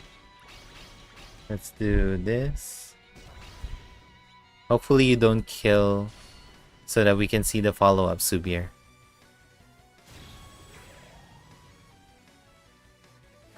Nope, dead.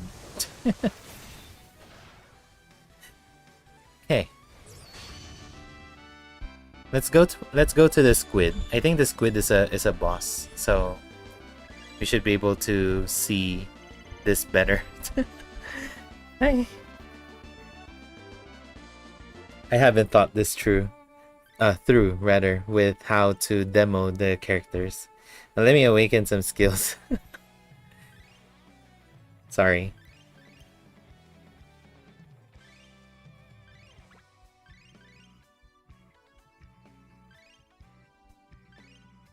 Oh. Oh, it's one tap now. Nice. I was wondering, did I awaken this already?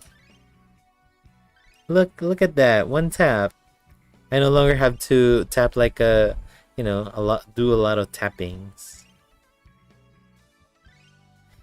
Yeah, and there's also one QOL they implemented recently where if so on dojo training, right? Sometimes you would leave your characters and they would keep on punching the dummy even though they're already have enough pieces to get to level 50. But dojo training, the game would automatically tell you, oh, so and so already has enough pieces to get to level 50. Change this character. So they would take them out of the dummy training. But that won't trigger until you get into the dummy training. Oh, whatchamacallit? The style leveling became faster too. So let's give Deep One some gold pieces. Yeah, I have like almost none. Let me show you how fast it is now, Paolo, for style leveling. It's like they times 3 the speed. It's so fast.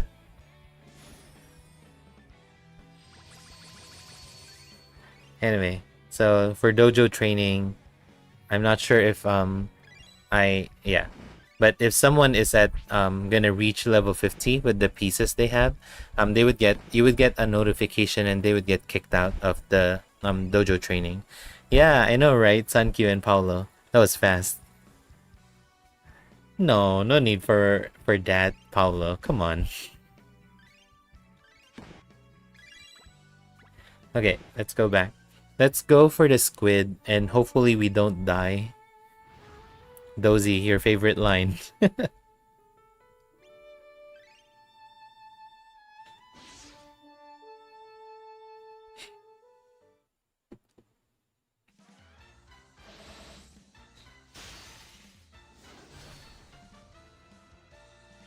Okay, let's do windmill. Let's do this. Let's do this. This. Okay, Tatiana is useless here. But it's fine.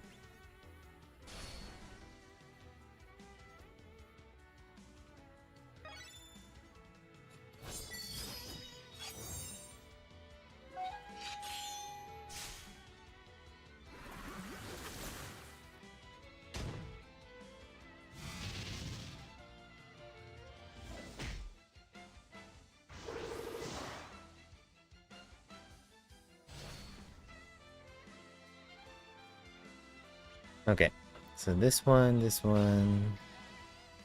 Let's do this.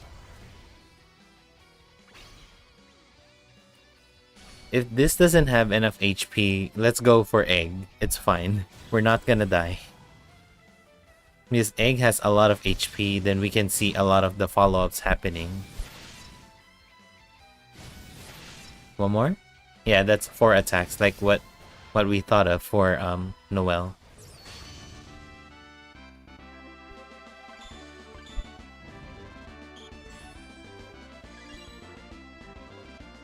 Yeah, let's go for egg.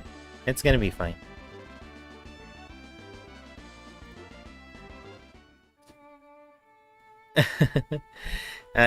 Well, I guess I just suck it up and did everything manual.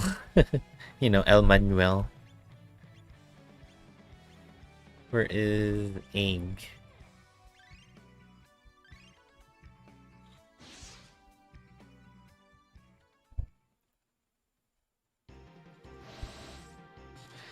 Okay. Let's try this again. Let's go and counter. And then this, Tidal Spear, this.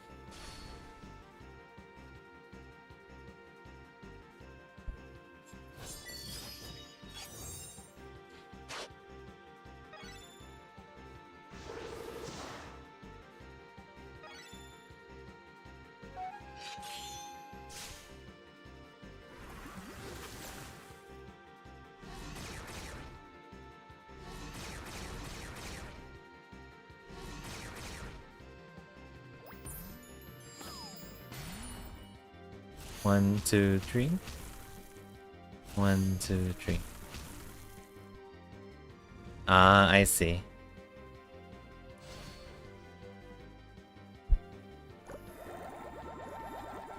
Yeah, I don't have armor, so that's why I'm dying. Okay. Let's do attack. Is it this one? I forgot. Oh, Gerard doesn't have healing. Okay. So let's do, I guess, this again. Then this. Tidal Spear. Then this.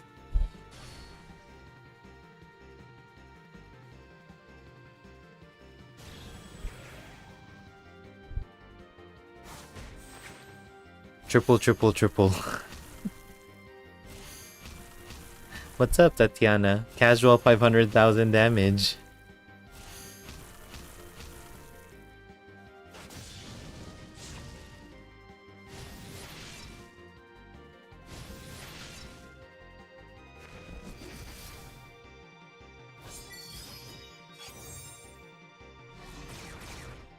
So, Subir, don't get hit, Subir.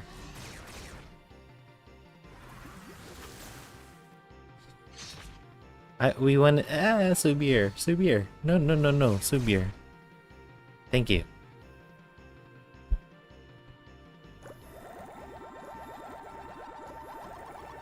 Okay, so we charge 2 of the Tidal Spear for Subir. So we should see 4 attacks, I think. Let's see. So I gotta do Bird Song. This. Oh wait, 3 follow-ups because I don't have enough BP for this. Okay, let's do that. And then light up Kuma-chan hit. So there should be 3 follow-ups from Subir with skill number 3.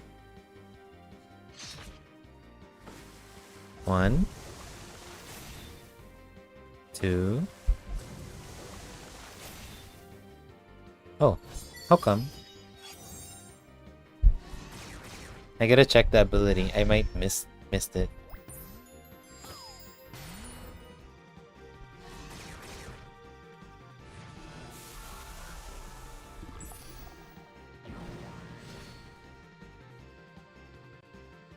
Let's see. What did I miss with Subir? I thought he has 1 in ability, that's why. So he doesn't have. So that's correct, 2 only. Because we charged 2 of this. And now we gotta charge it again.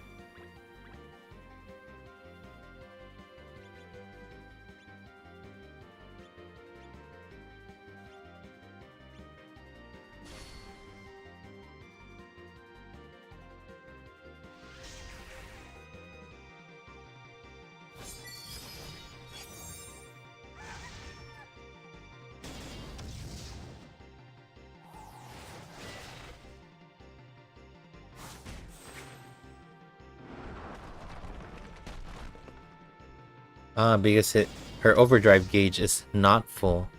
So that's why. Okay. So now she would be able to follow up with triple stamp. Okay. so now we go back to...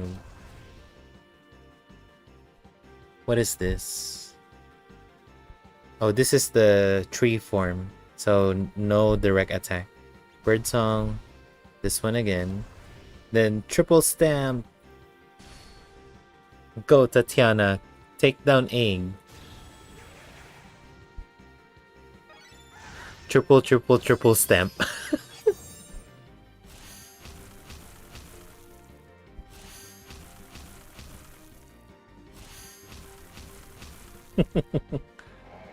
That was awesome.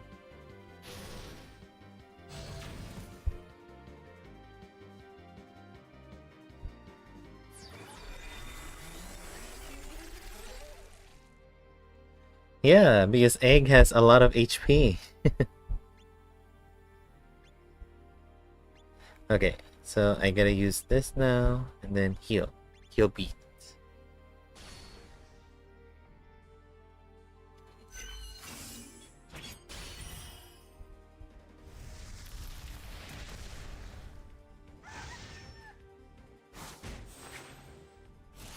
So, yeah. Okay. Okay, I'm happy to get Tatiana. Not so much with Charles, to be honest.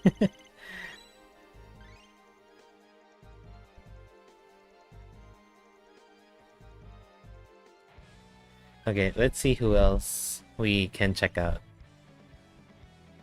Oh, let's check out Pamela and then just try to stall.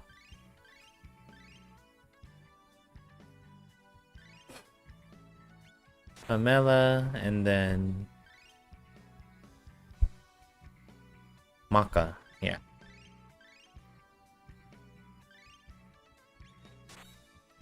And let's put on some armors at least, so we don't die easy.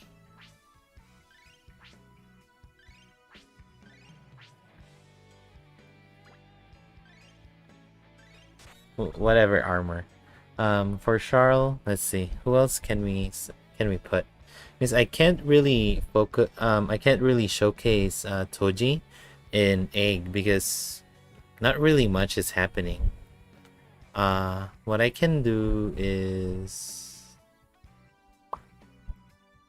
let's see. Oh, we can do Rocky. That's fine. Rocky is cool, but you're not tank cool. You go at the back.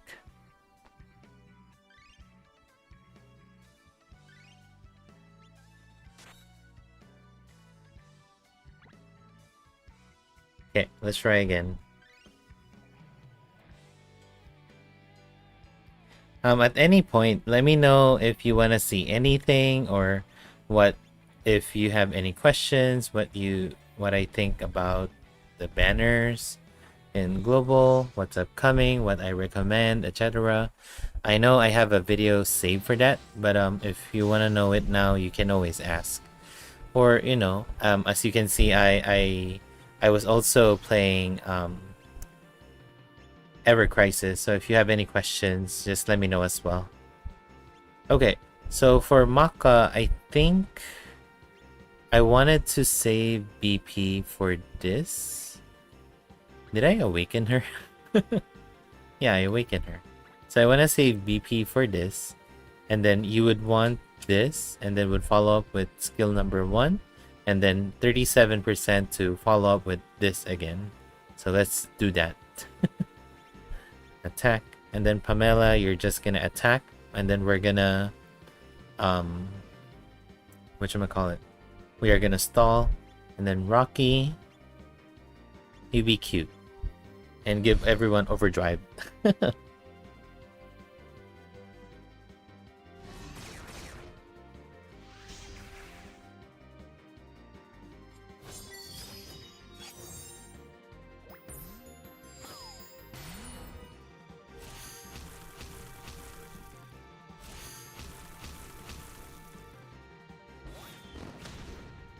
No overdrive. It's fine.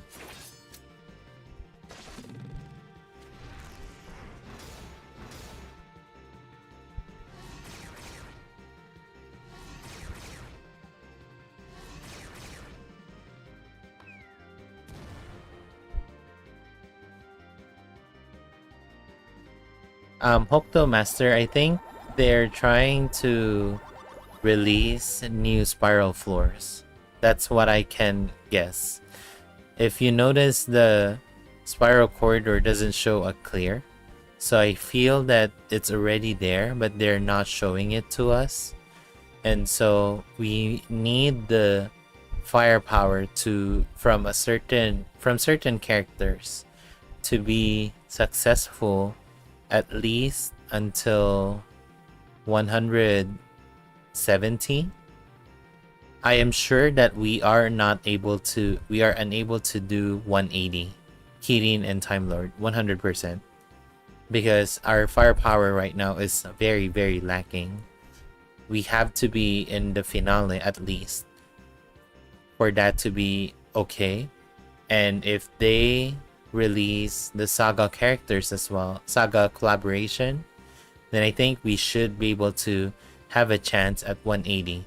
And then 190 is going to be the Great Wall of Spiral Corridor. 190 is just super hard.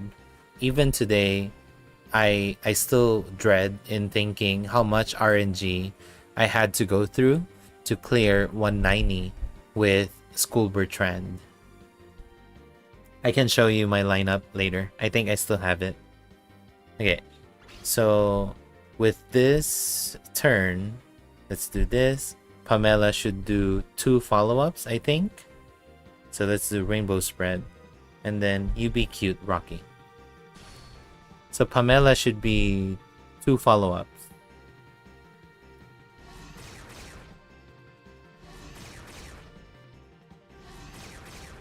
Um, 100%, Paolo, I would say the twins, Merlot and Syra. So you're set for farming. I know farming is not a high value character for you, so it's totally understandable. Okay, so you follow up and then one more. Okay, so that's how Maka works. So you do an attack, she would follow up with skill number 1 and 37% chance to follow up with skill number 3. So that's first follow up, then second follow up. Oh, no follow up. Oh, okay. Wait. So I misread Pamela then. Sorry, Paolo. Let me get back to you. So for Pamela, it's just one turn, this one. It's not like for the end, until the end of the battle. So she would only follow up with her skill number 3 for the first 10 turns. And then beyond that, there's nothing else really. Because after the 5th turn, you would have the heat up, defense up, and BP plus 10. And then outside of that, you gain nothing more from Pamela other than being a DPS with skill number 3. This is why I felt that she was the least value in the banner. I mean, Toji and her are kind of a little lacking, but I was desperate for a counter tank, so I went for Toji, and I ended up with Pamela as well, which is fine if you are, just like Summer Liam. Summer Liam has all 5 bullets charge in the first 10 turns, and then after that he doesn't have any bullet charge. So it's either you inherit a charge bullet that you can charge, or something else. But it's not the Liam we know about, like a million attacks per turn or something. So yeah, I misread Pamela. It's just one follow-up for the first 10 turns. And then, as I was saying, Paolo, I know farming is not valuable to you, so Merlot and Syra, just set them aside. I would think Razem would be a high value. Razem gives you the passive of debuffing endurance and willpower to the enemy as you do attacks, depending on whether it's physical or magic. So if you're doing physical attack, you debuff with endurance. If you debuff with magic, you attack with magic, you debuff with will, from what I remember. Let's go through it later. But and then he also gives like a 2-time heal AoE and attack boost, defense boost. As I mentioned, attack boost and defense boost, the more characters you had doing that, the better, because that's what's gonna keep you alive, especially with the upper floors for Spiral Corridor and harder contents.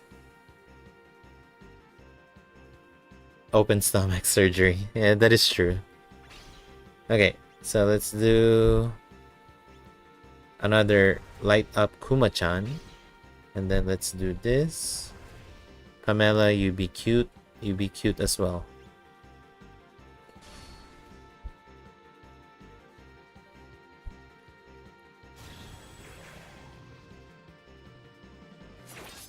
Light up triple stamp.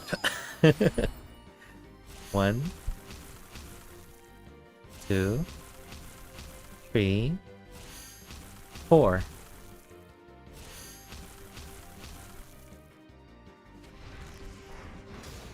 And Pamela is gonna take it down.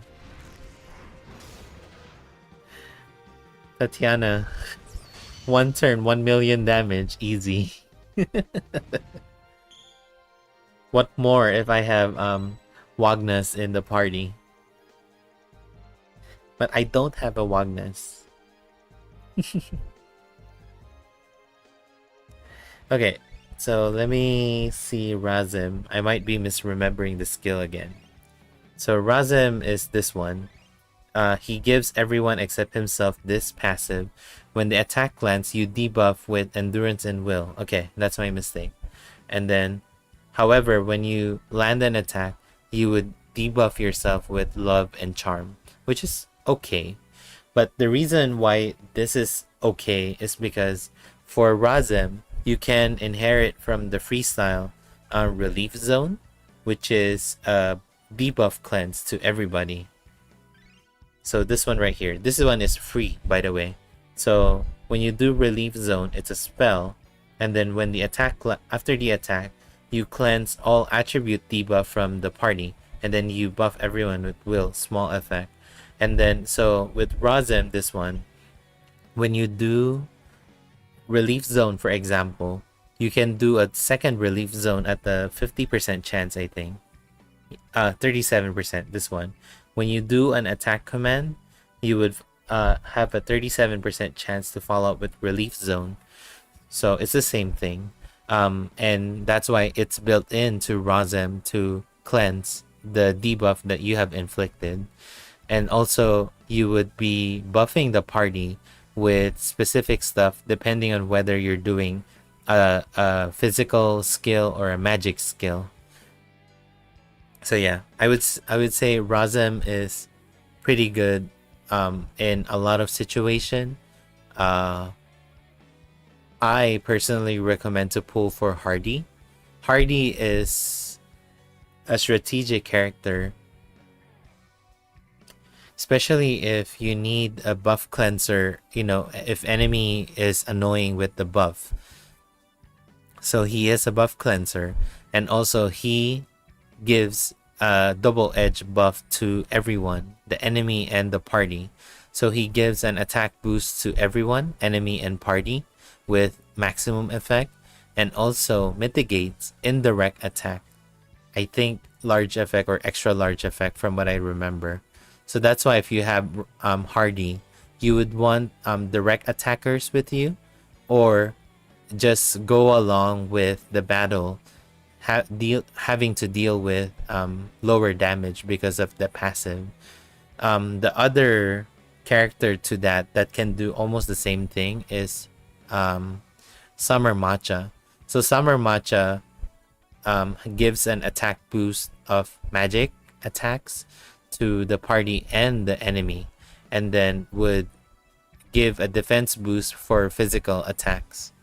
So I like those kind of strategy, and in a way they are, you know, pick your own poison and hope that you don't get poison kind of thing. In a battle, there's always a direct and indirect attack. Very rare that there is a battle with just direct or just indirect attack. So that's why if you bring Hardy, it may help, but it's a double-edged thing that you have to live with. I did that with the Firebringer attack. for challenge 3, and I was successful with it because first and third form for Firebringer are all indirect attack, and then the second form is direct attack. However, one thing that I mentioned before in my other videos, so say you inflict something that lasts for the entire battle. So let me open up Hardy. So Hardy, this is the true form, by the way. Sorry for the spoiler. This is the buff that he gives to the enemy and the party. So this is permanent for the battle. However, if the enemy changes form, like say Firebringer, he has first, second, and third form. And just like Egg too, so Egg has normal 1, 2, 3, has water, water, beast, tone, stone, tree, fire, and then final. So that's all 10. So every form he changes, he doesn't carry over any of the buffs or debuffs that he has. And so I was able to take advantage of Hardy's passive and Firebringer, not to being able to take less damage with all the indirect attacks. And then I also have a buff cleanser. And then by second form, I would be able to take advantage of doing better damage with indirect attack while mitigating indirect attack, something like that, where the enemy doesn't have that buff anymore. So that's why I am able to do better damage than the usual, and I'm able to mitigate from it. So that's why for me, with the in the finale banner, that's definitely what's coming up, the finale banner. I'm aiming for Hardy.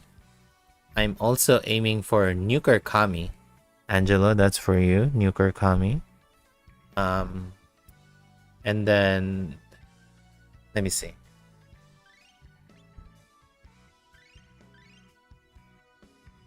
I forgot the the twins, because 100% I'm all for very effective farming.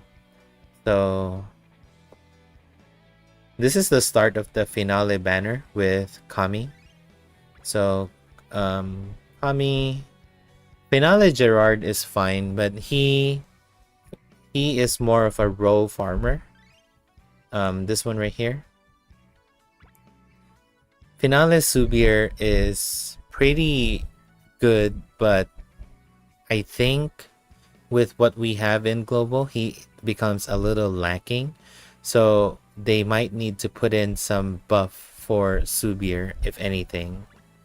Iveris, I wanted to pull for Iveris just to complete all of the villains, but Iveris doesn't really give that much benefit to the party. He has or it has, because the gender is unknown, but absolute zero, which is a heat down to the enemy, which is something unique. But having to bring Iveris, and so just for the heat down isn't worthy in my opinion. And then you get the twins. The twins is effective in farming. Matcha, I love Matcha with the buff cleansing and debuffing at the same time, because it's the banner to at the final chapter of Liam's story. So there's the finale, and then there's the epilogue after.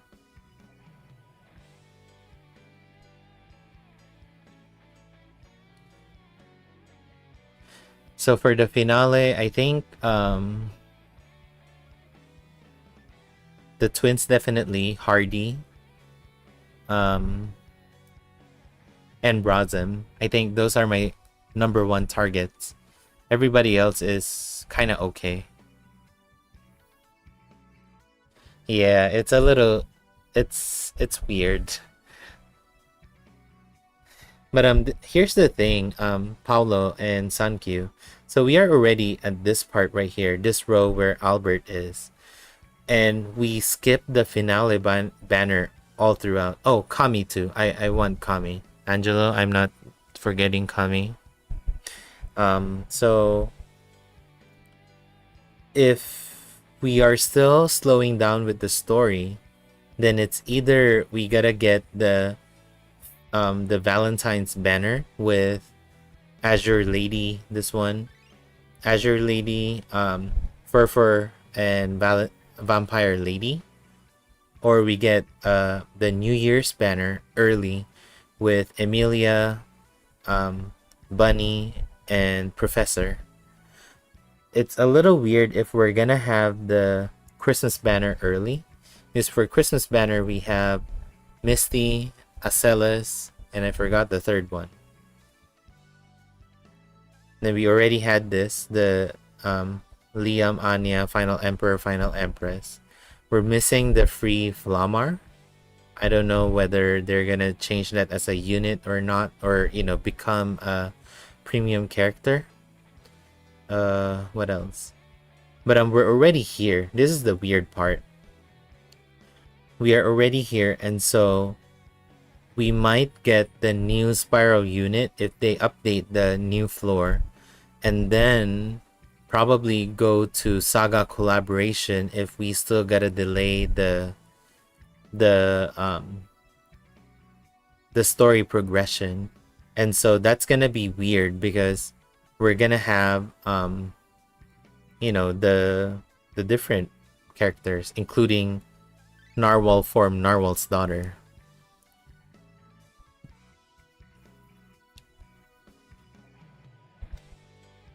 Well, probably it could be that. The other thing too is they can pull in Romancing Saga 1 Saga Soul, which is Patrick,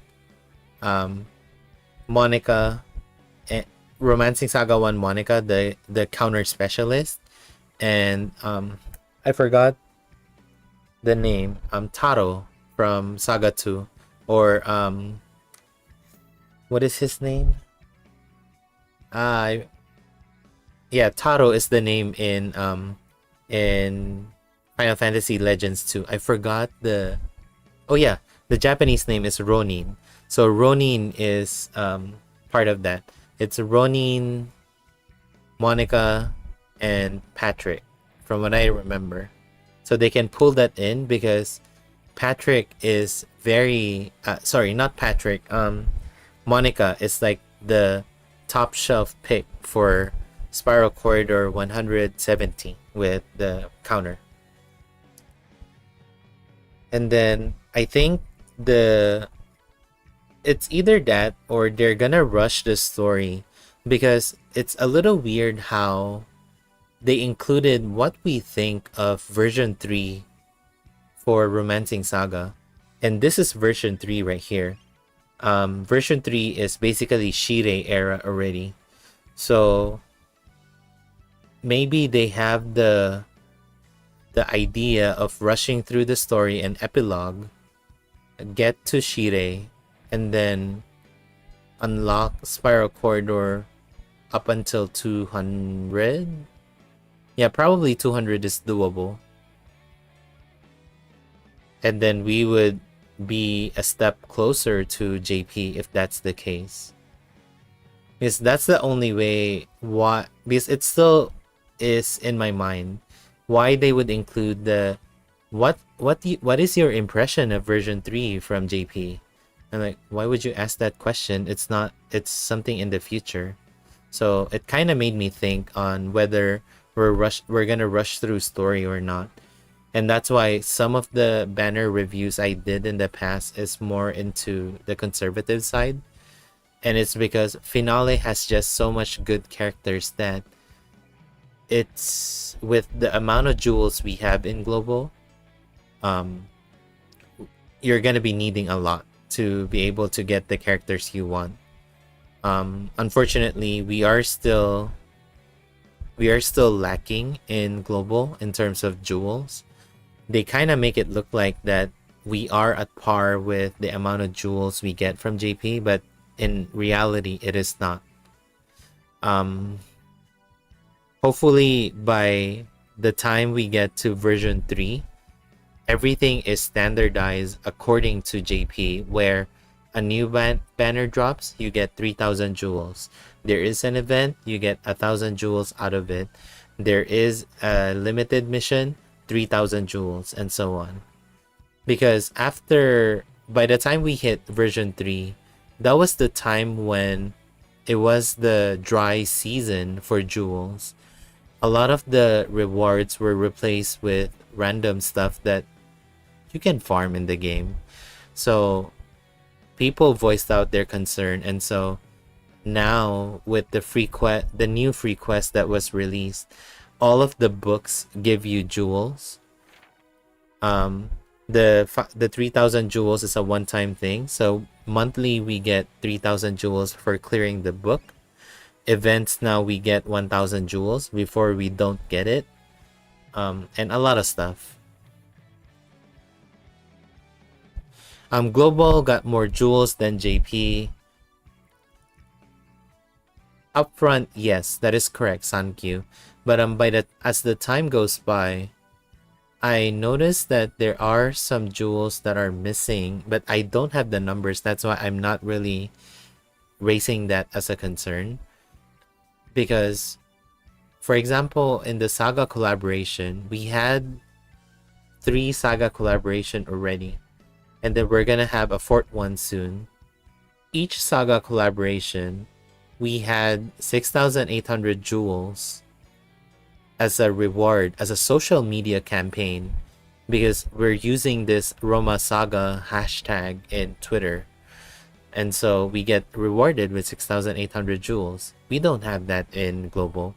What we get is like random social media campaign that gives you 500 jewels. While that's enough, it's not the same as 6,800 jewels. But again, we also had World Tower open, 4 times in Global? So that's like 10,000-ish jewels. So I think that's the compensation.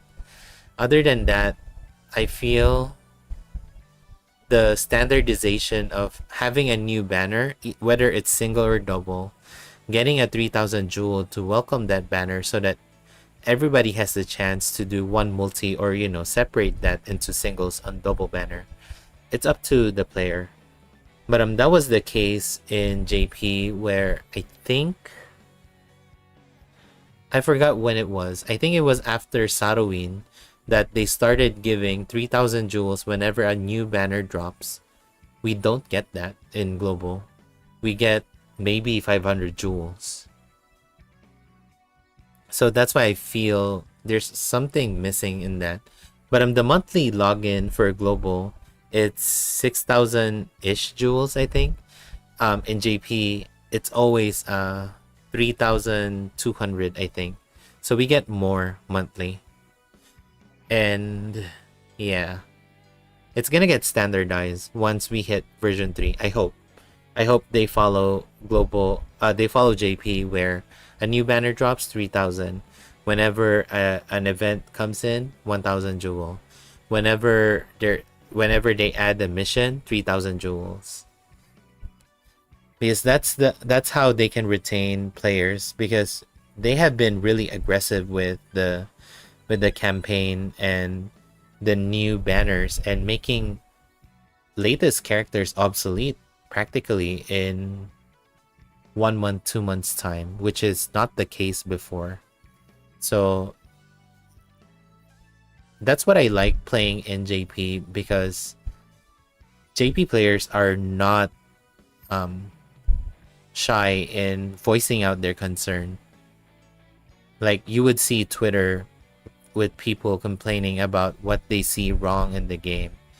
But, at the end of the day, it's a business for Square Enix, so they gotta earn that dollar. So, but I feel there has to be a balance, and that's where hopefully we get things right in Global. All right, let's see what else we can talk about. Oh, there's a new Queen S style. It's nothing special. It's damage, submission plus, and poison claw. And then Oh, we didn't showcase Rock Bouquet. Sorry about that. And Bokuon. What else? Is this the one you're referring to earlier, Paolo? Kihachi? Or Dozy kept on making fun of me for calling her Judy from Street Fighter. Anyway, so Kihachi, the only downside with her is she has to hit the enemy weakness for her to trigger some of her ability. If not, she's just pretty mediocre. So that's why I still gotta clear Spiral 230 with Kihachi so that I can showcase Spiral 240. And then on the next stream, I'm gonna do the Queen attack because I already finished most of the attack except for Queen. I uploaded Galatea, Rat attack, and Waterlord, so we're good with that. But the Queen one, I haven't done yet, so we're gonna save that for next stream. And also, like I said, I haven't done Remembrance in a very long time, so my score is super duper low. So I know we're here, we're the Great Thief, and then there's Sigfrey where you need insta kill. There's Lion Princess where you need multi-hit characters, and then Vampire Lady, I don't know, I think it's more of a damage check because Vampire Lady would recover HP every turn from what I saw from Zelsan's stream. So we'll see. I haven't tried Vampire Lady just yet. We'll check that out in the next stream. And like I said, I'll be focusing more into the JP stream. I'll stream global from time to time if there's something interesting, but most of the time I'll be doing JP. And then this is the one that should be coming soon in global, if anything, Battle Historia or the roguelite mode. You go box by box, square by square going forward. The enemies get harder. You can recruit random character. It doesn't have to be characters in your box. It could be a good SS character or a crappy one, and then you get different passives, different formation, you learn skills. It's a lot of fun to do. It just gets repetitive after doing it quite some time. And then Spiral Corridor, like I said, there's Spiral 240.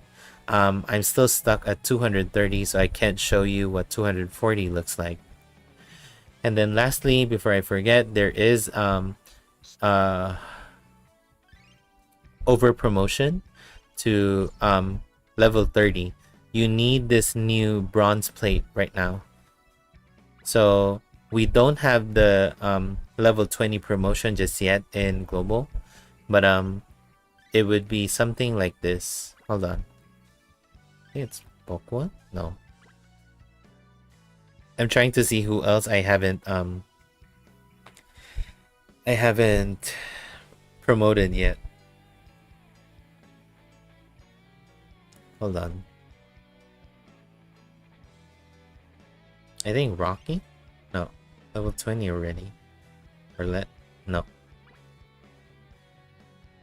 Oh, Yan Fan. So this is the one you need to get to level 20 promotion. And then to get to level 30, you need this one, the red plate one. I think this one is coming soon in global, from what I remember. So we should be expecting this. It's still limited at this time, so just pick the character you want to give this. And then this is extremely limited right now. They're only given on events and stuff.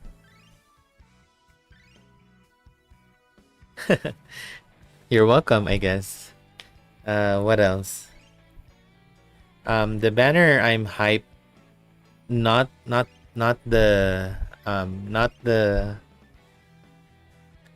finale banner, but rather what I'm hyped the most for upcoming banner would be the Saga Frontier one, because you know I'm a big Saga Frontier 1 fan. So I want to complete that with Acellas, Alkaiser, and White Rose. And then I'm also wanting to do, of course, Scarlet Grace, Firebringer. Very important in my opinion. Firebringer, and I would say Balmante, because you gotta improve your axe lineup for Remembrance if that's still valuable for you. And then Aslana. Then everybody else, I think it's a matter of whether I need it or not. I mainly pull NJP just for showcase purposes, but a lot of them I don't really use, like um Cheryl from or Sheraha. I haven't used Cheryl since pulling, but I wanted her. I wanted to showcase her. Um, what else? Uh, who was that? Mukucha. So I pulled for Mukucha, but really I haven't used Mukucha. But Mukucha is like that one character that's being hyped because Mukucha is we always see and we love to see whenever we do gacha. But Mukucha is a little weird because he starts the battles asleep. Just like in Romancing Saga 3. And I would say the epilogue Liam, knowing that Summer Liam exists, the anti-material charging I feel is very valuable from epilogue Liam, that I wanted to pull for that and carry that over to Summer Liam. Oh, the tank Sheraha Sankyu. Yeah, that one is pretty good. This one becomes a debuffer and healer at the same time. So you debuff with Dex and Intelligence, and then you follow up with a AoE Strength debuff, and then you also do an extra small heal. It's pretty good, but not good enough in my opinion with what I'm looking for. And of course, Yukata Virgil. Super excited for this. As you all know, Virgil is my favorite character. So, yes, that is true, Sankyu. Sheraha is gonna be useful for a while, especially that Sarowin is meta for hard content. And then as Sarowin moves out of hard content, then you would get better characters along the way. So it's still gonna be a worthy character to have, Sheraha. What else? Yeah, I think that's it. Kihachi is okay. I'm more hype with Shirei. Shirei has a lot more support than what Kihachi can do. Kihachi can dish out really good damage, but it's a little niche in a way. And really, I haven't used Kihachi beyond Spiral 230, in which I haven't cleared yet. So I don't know whether, on the next hard content, on whether I can use Kihachi. Hopefully I can. Because with her being stuck with Slash and Cold or Slash and Thunder, that it's a little limited on what she can do. Because remember, you gotta hit the enemy weakness. What else? 4.5 year Joe, super duper important. I can't stress enough not to pull for her. I had to pity her in JP. That's how bad it is and how important she is in hard content. Hard content is kind of designed around Joe and Shirei for a while. And now they're kind of deviating away from Joe. Alright, I think that's about it. Everything else, it's gonna be on a when they release it kind of thing. So it's hard to tell on what's gonna happen next. But if they rush through the story, then definitely we are gonna expect the finale banner soon. If not, then maybe they do some weird bunny banner early, or jump straight to the SaGa collaboration. So we'll see. This is where I'm gonna end the stream. Sorry, this is more of me talking and doing the banner rundown, and we did a really short showcase. So hopefully we can do more showcase and battles on the next stream. And like I said, I apologize for the being MIA or missing in action for a while. Real life stuff has just piled up on me, so I had to prioritize that and set aside the content creation and streaming. But things have normalized, so hopefully I get to do that more. And Paolo, I promise I haven't forgotten the vlog. it's already in my laptop, so I just need the time to focus on that. And then I still have my future plans for video, both for Ever Crisis and Romancing Saga, so watch out for that. Romancing Saga, the future characters I recommend to pull. Ever Crisis is mainly to help beginners understand the game, what I learned in the first 2 weeks of playing the game. So those are what I intend to do. And then I still want to continue streaming Final Fantasy 16 at an evening time. I really wanted to do Romancing Saga today, so that's why I had to do it. But normally on an evening time, my time, I would do Final Fantasy 16. But I'm gonna continue on doing that. I don't wanna skip that until we finish it. And yeah, thank you, Paolo and Sankyu, for keeping me company. And earlier we also had Andy and Hokto Master, and also Rydia and Luna-san. All of you, thank you so much. Always appreciate you guys being here, just having fun, talking about Romancing Saga and so on. And when you have the chance, check out Sukuma-san or Fuluyano-san for more of their artwork. They have their pages on X, so other than them, there's also Lupinus-san. There's a lot of artists I follow, and I'm extremely thankful they allow me to use their artwork. So yeah, thank you so much again, everyone, and this is Arado signing off. See you in the next video or stream. Have a good rest of your day, evening, afternoon, wherever you are in the world. Peace, love, and aloha. Yes, thank you, Hokto Master. Hope you have a good evening. I know it's very late your time. And Paolo, have a good rest of your afternoon. And Sankyu as well. Alright, take care, everyone.